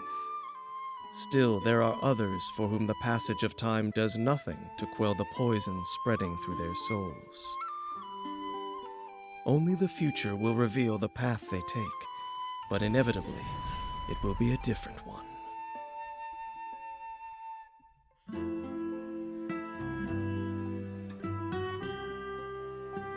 All right, Eula. So, I like what Dainsleif is saying here. I mean, he's making remarks about her whole family situation and how, you know, people still look at her a certain way, and she's trying to redeem herself and kind of let some things go. But of course, there's some things that can't just simply be forgotten.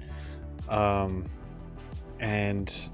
how she is, and that everyone has the ability to do good, essentially, but some choose not to, unlike Eula, who is actually working towards advancement and inner peace and strength and all that stuff. So really cool that that was mentioned. I loved looking into Eula and like how she thinks and her personality based on what I've heard in other videos that I've done. Oh man, she looks super cool. That looks fun. She looks quick. She looks like she hits hard. She combos forever. She does have some cryo stuff, which can be super helpful, I think. I don't know what the big deal is. I don't know why some people I heard talk were like a little bashing a little bit on her play style. I don't get it. And maybe that's just because I don't know like how all these builds work and stuff like that and whatever. But she looks super fun to play as, and just how fluid her attacks and motions are. It looks like she's dancing, which is like a huge part of her family's ancestry, like that whole thing. Like, I don't know, depending on time and place and whatever resources I have, I may have to pull for Eula as well if there's ever a chance to do so in the future, because I liked what I saw. So yeah, that's that. No one is sure when they first noticed it, but once in a while, from the deck of the Alcor, flagship of the heavily armed Crux fleet, the soft sound of a flute can be heard.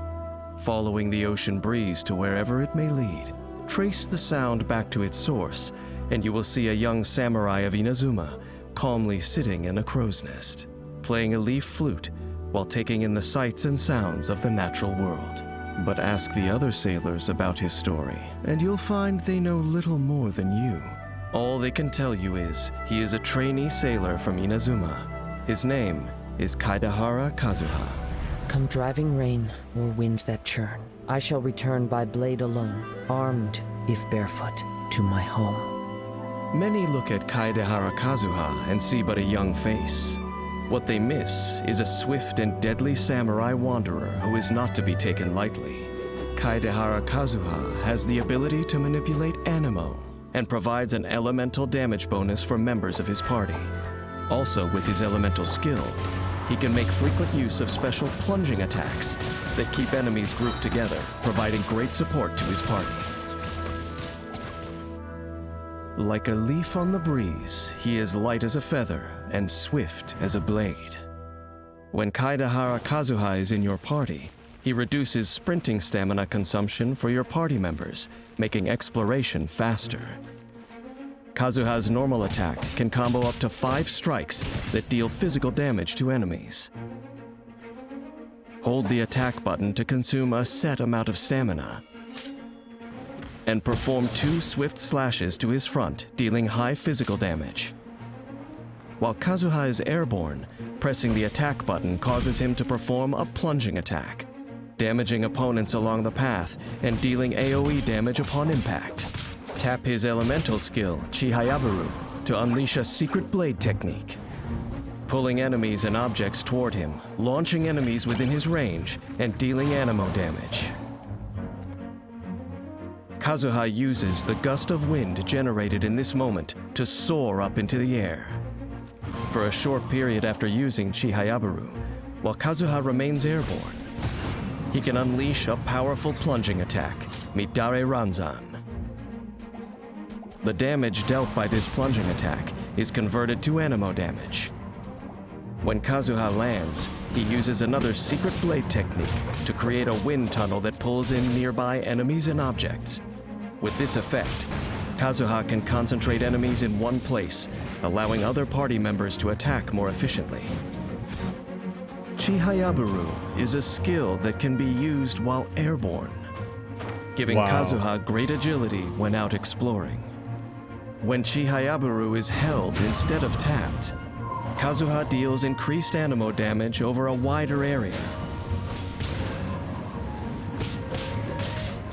After unlocking the talent Somon Swordsmanship, Kazuha's elemental skill can absorb Hydro, Pyro, Cryo, or Electro when cast. If a Midare Ranzan plunging attack is performed before Chihayabaru's effects expire, it deals additional elemental damage of the absorbed element. Only one elemental absorption can occur per Chihayabaru. Clouds hide. The birds call. Kaedehara Kazuha's elemental burst is the pinnacle achievement of his self-taught blade work. He strikes with the force of the first winds of autumn, dealing AoE Anemo damage. This attack produces a field called Autumn Whirlwind. The field periodically deals Anemo damage to enemies within it. If Autumn Whirlwind comes into contact with Hydro, Pyro, Cryo, or Electro, it will absorb that element and deal additional elemental damage. This elemental absorption may only occur once in its duration. Kazuha can use the Autumn Whirlwind field to easily affect multiple enemies with an element, creating ideal opportunities for his allies to attack. The wind blows to all within its vast reach and knows the coming fall from the first withered leaf. For a set duration after Kazuha triggers a swirl reaction, all party members receive a damage bonus for the corresponding element. The bonus scales off of Kazuha's elemental mastery. If multiple elemental damage bonuses are gained in this manner, they are applied concurrently. Kaedehara Kazuha has roamed far and wide and is acutely sensitive to changes in the natural environment. When the way ahead is rocky, his mastery of Anemo allows him to swiftly turn the tide of the battle, guiding the whole party to victory. In combat, he coordinates closely with his teammates to apply elements to enemies. Then, he uses his elemental skill to gain control over the opponents, following up here and there with powerful plunging attacks to keep them where he wants them, while also activating Poetics of Fubutsu, which provides elemental damage bonuses, enhancing the whole party's attack capabilities. When energy is full, Kaedehara Kazuha unleashes his elemental burst, generating an autumn whirlwind field. The field creates the perfect conditions for elemental reactions, turning your party into a force to be reckoned with. Kaedehara Kazuha is no aimless wanderer. He has a deep sense of purpose. The young samurai left his homeland behind not to part with the past, but in the search for a new hope. As he navigates his path, he charts a course through the myriad of storms that come his way.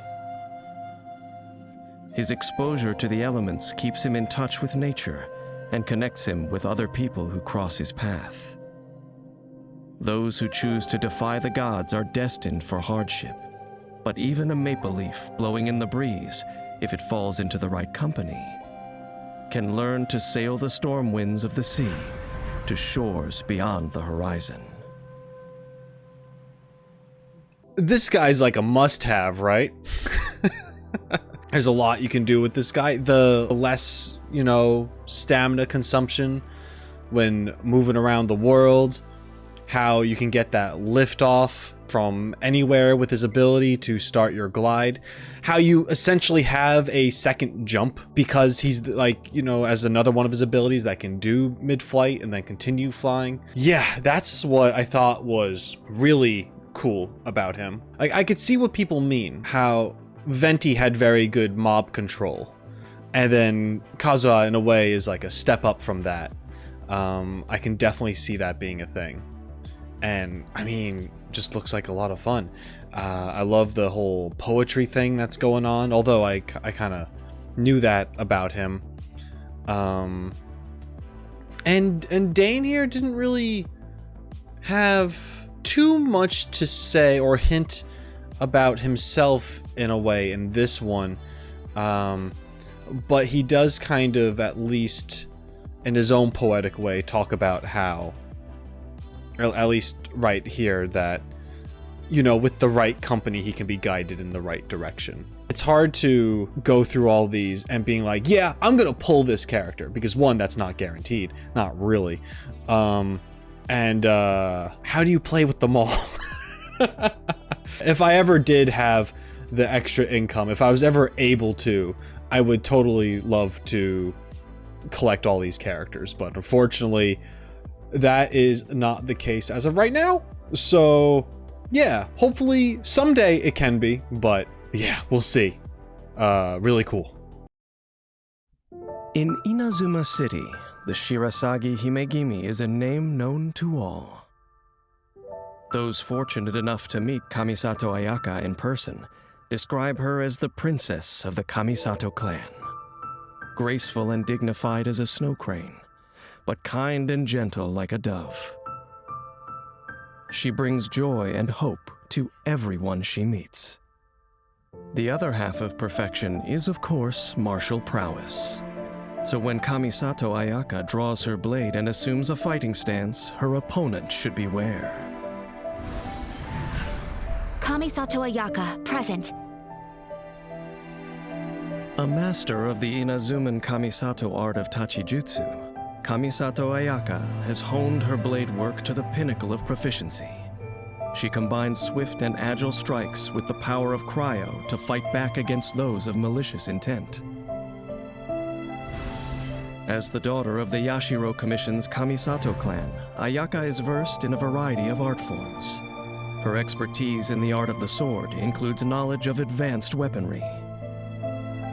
When Ayaka crafts weapon ascension materials, she has a certain chance to receive double the product. Ayaka's normal attack can combo up to 5 strikes that deal physical damage to enemies. Holding the attack button consumes a set amount of stamina to perform the Ei technique, unleashing a series of blade winds that deal physical damage to enemies. When Ayaka sprints, she cloaks herself in frozen fog, consuming stamina to move as a rapid torrent. I didn't know she could have a similar thing to Mona. Ayaka can travel swiftly over water.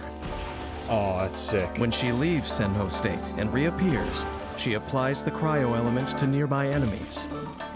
Also, she will receive a cryo infusion for a short duration. The cryo infusion converts Kamisato Ayaka's attack damage to cryo damage. After unlocking the talent Kanten Senmyo Blessing, if the cryo energy released when exiting Kamisato Art Senho comes into contact with an enemy, Ayaka will regain some stamina. Additionally, she will gain a temporary cryo damage bonus. Proficient use of these skills allows Kamisato Ayaka to move freely around the battlefield, putting her in the strongest possible position. A flick of the wrist with the poise of a dancer, and frost goes flying. Tapping Ayaka's elemental skill summons blooming ice, launching adjacent enemies and dealing AoE cryo damage. After unlocking the talent Amatsumi Kunitsumi Sanctification for a short duration after casting Kamisato Art Hyoka, Kamisato Ayaka's normal and charged attacks deal increased damage. Kamisato Art! Sumetsu! Kamisato Ayaka summons the frost with flawless poise, releasing a Frostflake Seki no To that travels forward. The Frostflake Seki no To is a storm of whirling icy winds that slashes repeatedly at enemies, dealing cryo damage and blooming at the end of its duration, dealing a further bout of AoE cryo damage. Even in the heat of battle, Kamisato Ayaka is the picture of elegance. Her own bladework philosophy adds finesse to Kamisato Art's Tachijutsu. With the choreography of a crane in the snow, she defeats her foes in a dance of frost. When the battle begins, Ayaka enters her Senho state, then swiftly draws near to her enemies to launch her attack. The versatile range of cryo abilities at her disposal creates opportunities to coordinate with her teammates. She gains control over her enemies, then alternates between normal and charged attacks to take them down one by one. When energy is full, Kamisato Ayaka unleashes her elemental burst to deal further damage and clean up the field.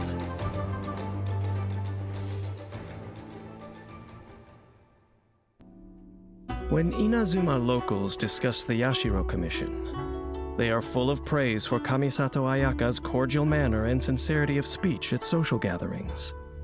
When the name Shirasagi Himegimi is uttered, it is done so in tribute to her flawless etiquette and impeccable character. But what can anyone know of how Ayaka views herself in her innermost being? As the princess of the Yashiro Commission's Kamisato clan, Ayaka shoulders her family's duty to cherish the aspirations of ordinary people. But she also has dreams of her own that she holds dear. Perhaps the thing that she really needs is a companion on her journey, with whom to share a pot of tea and to play a game of Go. And with whom to stand shoulder to shoulder when it comes time to draw her blade. Once again, the cryo users. I'm a simp for all cryo users. I said it. I think I am. I think that's just what it is. I don't know. I like ice. I do. Her playstyle is really fascinating. How she can just the mobility and how you can chain her movements and abilities into the next ones by regaining stamina by doing certain things and having the cryo infused with the attacks and just moving around. Like it looks fun. I've heard that she is a great cryo character in general.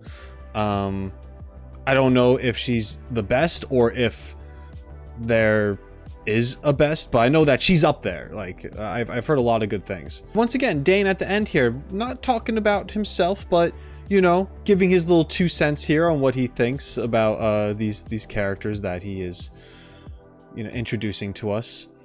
And yeah, he kind of spoke on a lot of the points that I've said before about this character, which feels good. Bound to her duties and all that stuff, but there are some, like, she would like to also enjoy the simple things too, if she can, if she allows herself to. Ayaka's wholesome. If you ever make it to Inazuma and ask the locals what to see while you're there, nearly everyone you talk to will emphatically recommend a fireworks display. Like shooting stars in reverse, they fly up into the night, then burst into color, illuminating the sky and sea and the faces of those watching below. This short but dazzling spectacle is all the work of one woman, Inazuma's most skilled fireworks expert, Yoimiya. Let me give this shooting fireworks straight into the skies with a bow business a shot. In Yoimiya's capable hands, her spectacular fireworks are not just the grand finale of a festival. They also make highly potent weapons for protecting her friends and fighting her foes. And no one has a flair for fighting with fireworks quite like her. Yoimiya's handiwork is exquisite, and she dabbles in many other crafts besides firework making, always adding her unique touch to all her work. When Yoimiya crafts decorations, ornaments, and landscape furnishings, a portion of the materials used will be refunded. Okay. Her normal attack can combo up to 5 consecutive shots, dealing physical damage. Holding the attack button executes a more precise aimed shot that deals increased damage. Based on the charge time, the aimed shot generates different effects. Charge level 1 fires off a flaming arrow that deals pyro damage. At charge level 2, depending on the exact charging time, the aimed shot generates up to 3 kindling arrows when she releases it.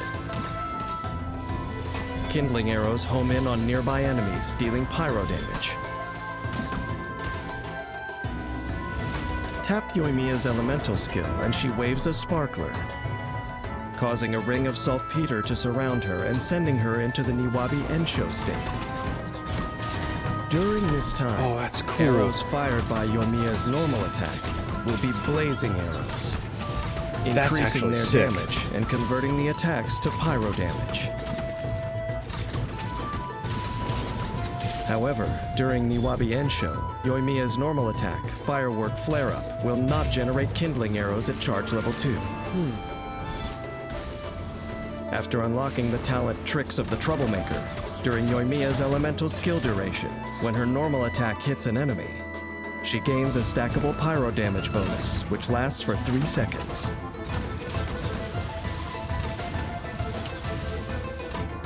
Here come the fireworks!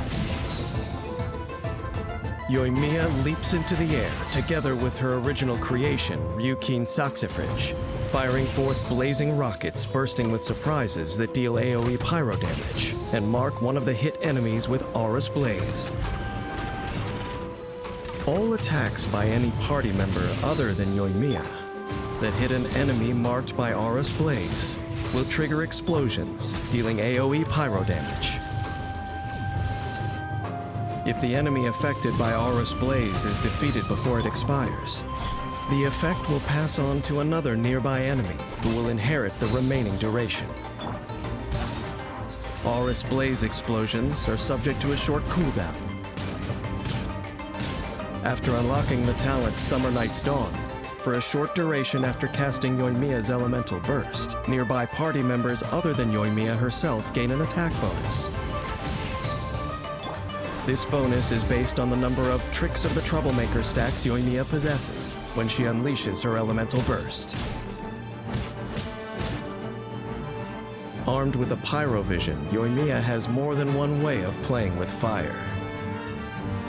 This power takes her skills with the bow to another level, turning even her arrows into fireworks that send sparks flying all over the battlefield. In battle, Yoimiya begins by using her elemental skill to enter the Niwabi Ensho state. Then she engages the enemy with enhanced normal attacks, using Tricks of the Troublemaker to stack up a pyro damage bonus. When Niwabi Ensho ends, if her energy is full, she unleashes her elemental burst to further pressure the enemy, then leaves the field, supporting the rest of her team with an attack bonus and pyro damage, watching the enemy disappear in a dazzling display of light and smoke. As the explosions in the sky fade away, breathless spectators find their friends and leave. But Yoimiya is already busy preparing for the next display. It is a time-honored routine, unchanging night after night. and everyone in Inazuma looks forward to the splendid sight of her latest creations. After a brief moment, the dazzling flashes fade and the crowds are gone. After hundreds of years, this sight is nothing new to me. But who's to say that brief moments of splendor can't become everlasting memories? The god who pursues eternity has yet to realize that not all that endures is constant. Time can keep fireworks in people's minds long after they've faded. Just as, once in a while, it can send stars fixed high above, plummeting down to the ground. Ooh. Yoimiya looks like a fantastic character to play.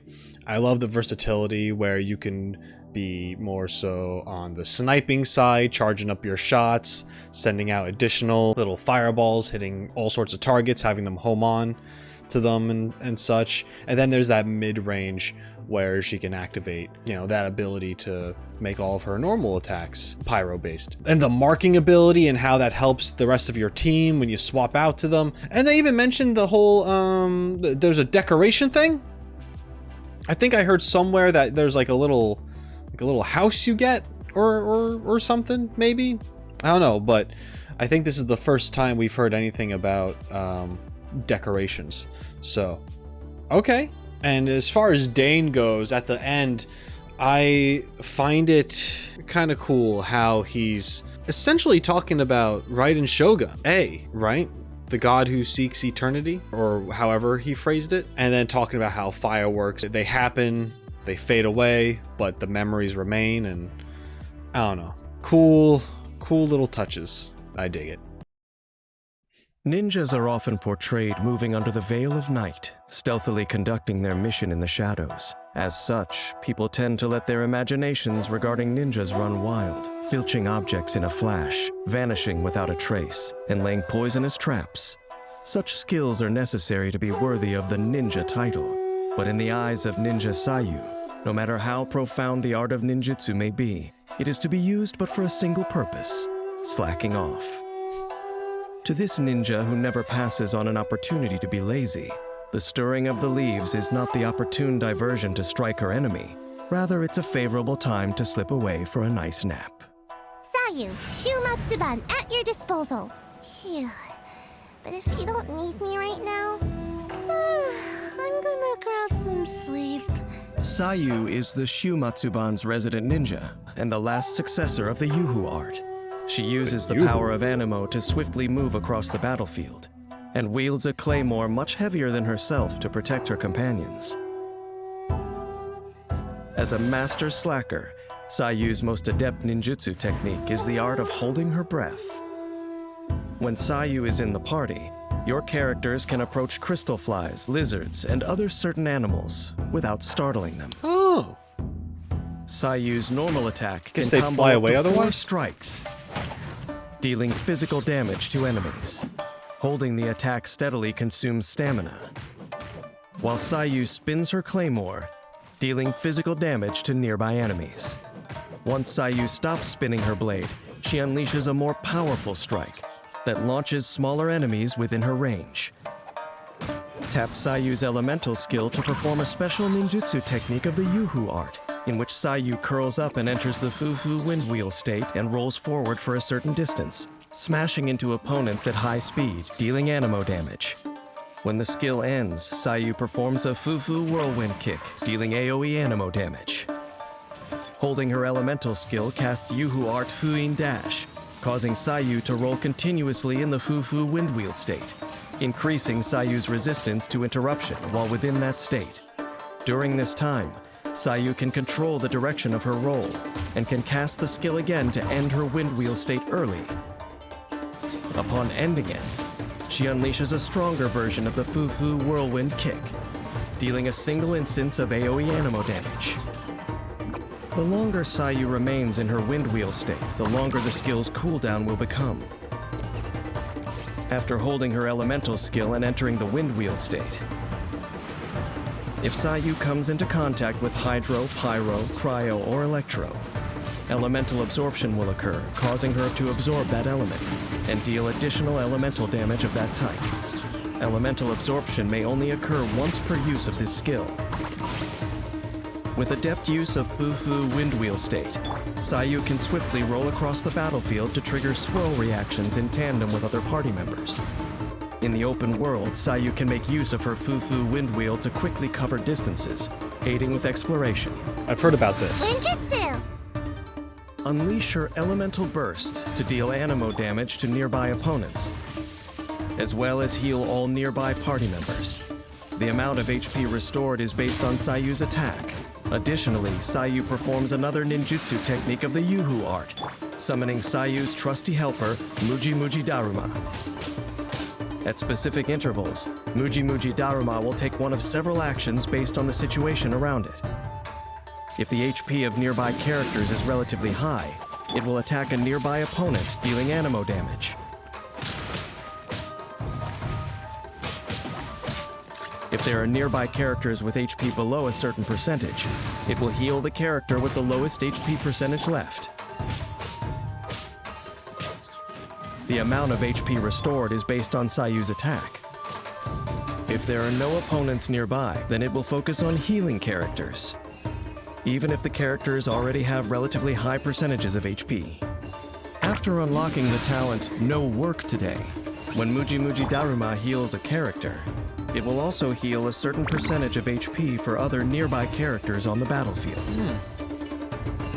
And when it attacks opponents, it will have an increased AoE. Perhaps in Sayu's heart, being neither eye-catching nor of extraordinary strength, she feels that her teammates are better suited for tackling the tasks at hand. In the meanwhile, Sayu can ensure they stay fit for combat. When Sayu triggers a swirl reaction on the battlefield, she will regenerate HP for your characters in the party and all nearby allied characters. Additionally, the amount of healing will also benefit from Sayu's elemental mastery. This effect can occur only once per set time period. Though it may seem that sleepy Sayu is always slacking off, she is still quite loyal to her commitments, or to put it another way, inescapable duties. She rolls nimbly across the battlefield, providing reliable support to her teammates. In combat, Sayu relies on her Fu-Fu Windwheel to move swiftly, quickly closing the distance on her enemies and crashing into them to trigger swirl reactions, while simultaneously providing healing for her team. When energy is full, Sayu can unleash her Elemental Burst to summon Muji Muji Daruma, whether it's to heal her teammates or to increase damage against her opponents. Muji Muji Daruma can adapt to the situation and protect Sayu's precious companions. Striving for the dreams of your youthhood is an admirable thing indeed. Only by improving yourself can you face the vicissitudes of life.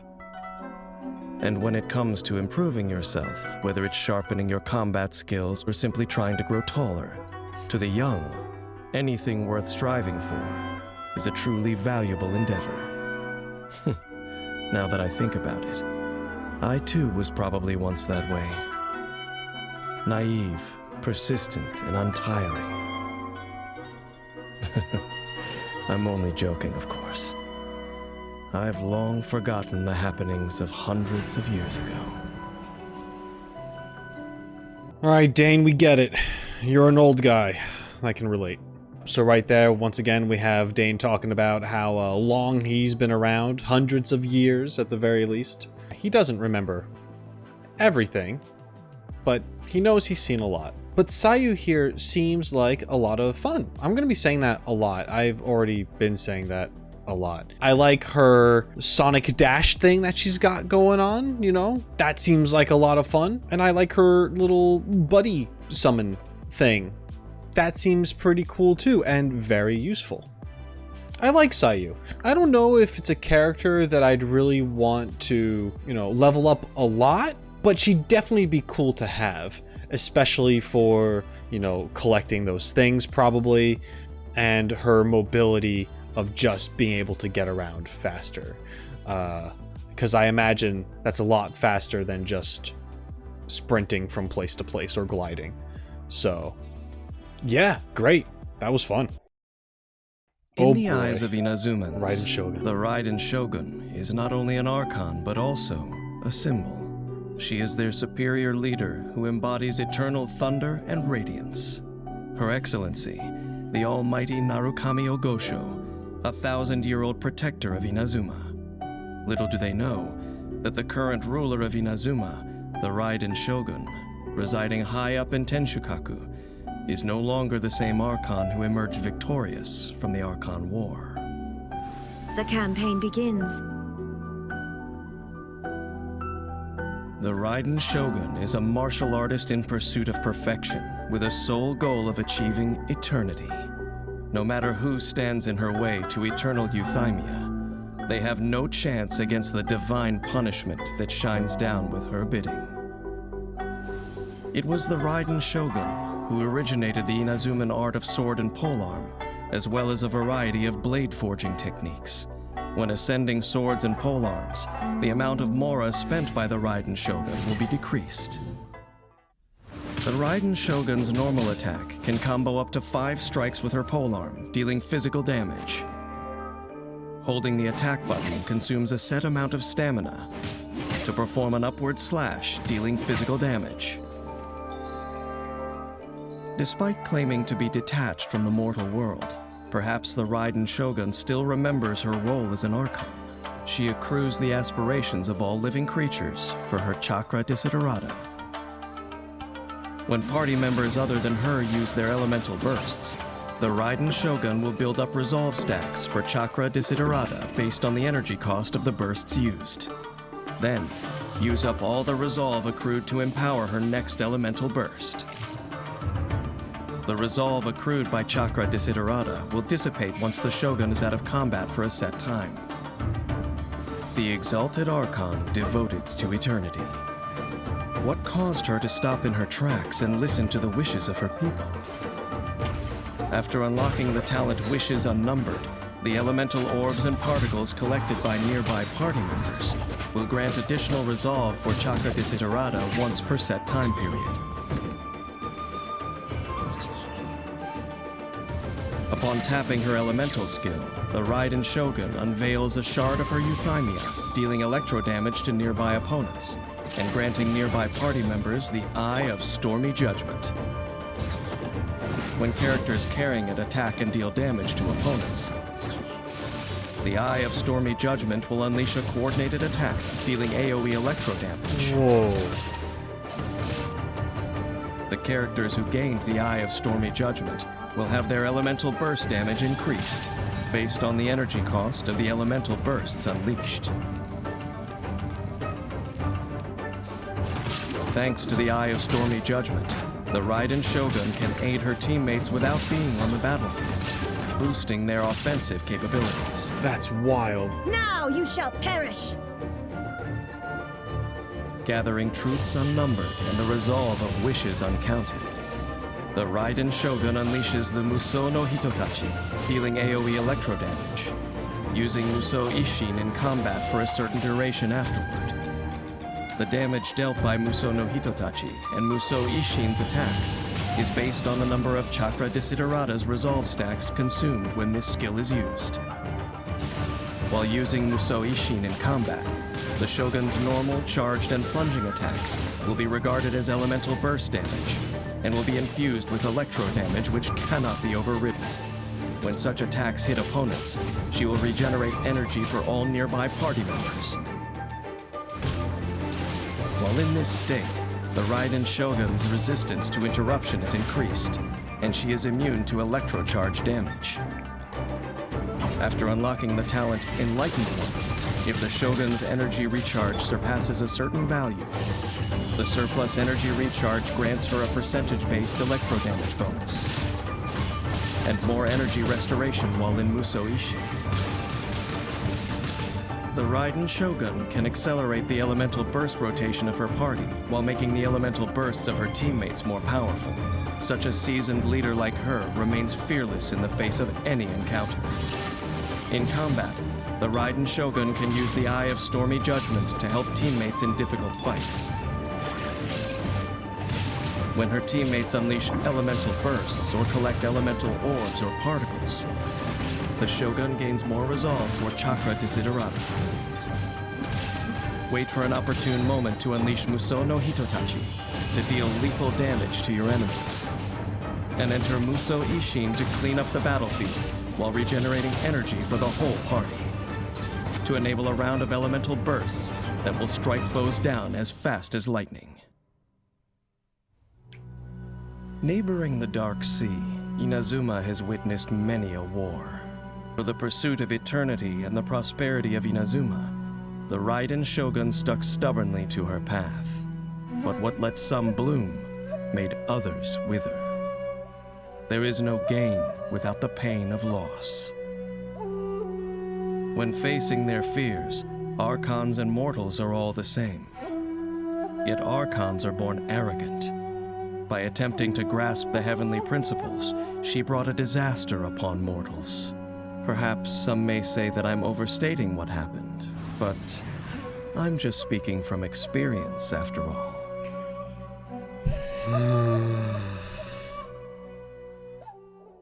Alright, so admittedly I got a little distracted at the end there due to things happening in this house, so I'm going to rewatch the last minute or so of this to make sure that I heard it correctly. So here we go. While regenerating energy for the whole party. To enable a round of elemental bursts that will strike foes down as fast as lightning. Neighboring the Dark Sea, Inazuma has witnessed many a war. For the pursuit of eternity and the prosperity of Inazuma, the Raiden Shogun stuck stubbornly to her path. But what let some bloom made others wither. There is no gain without the pain of loss. When facing their fears, Archons and mortals are all the same. Yet Archons are born arrogant. By attempting to grasp the heavenly principles, she brought a disaster upon mortals. Perhaps some may say that I'm overstating what happened, but I'm just speaking from experience after all. Yeah, so once again here we see a bit of Dane and his bias, of course. I know in the story Raiden Shogun has maybe not doing the greatest of things when we first meet her. But yeah, it also, he's referring to stuff before that.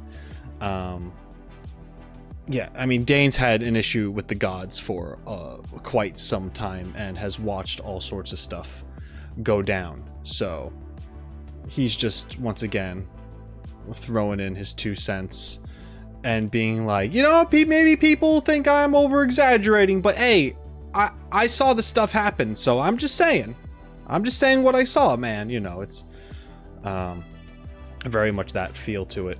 I absolutely love how just having Raiden Shogun in your party and you set off these things and they're just these passive abilities that are like, if Zhongli had the ultimate defense, Raiden has the ultimate offense, and having both in your party would be like, what else would you need?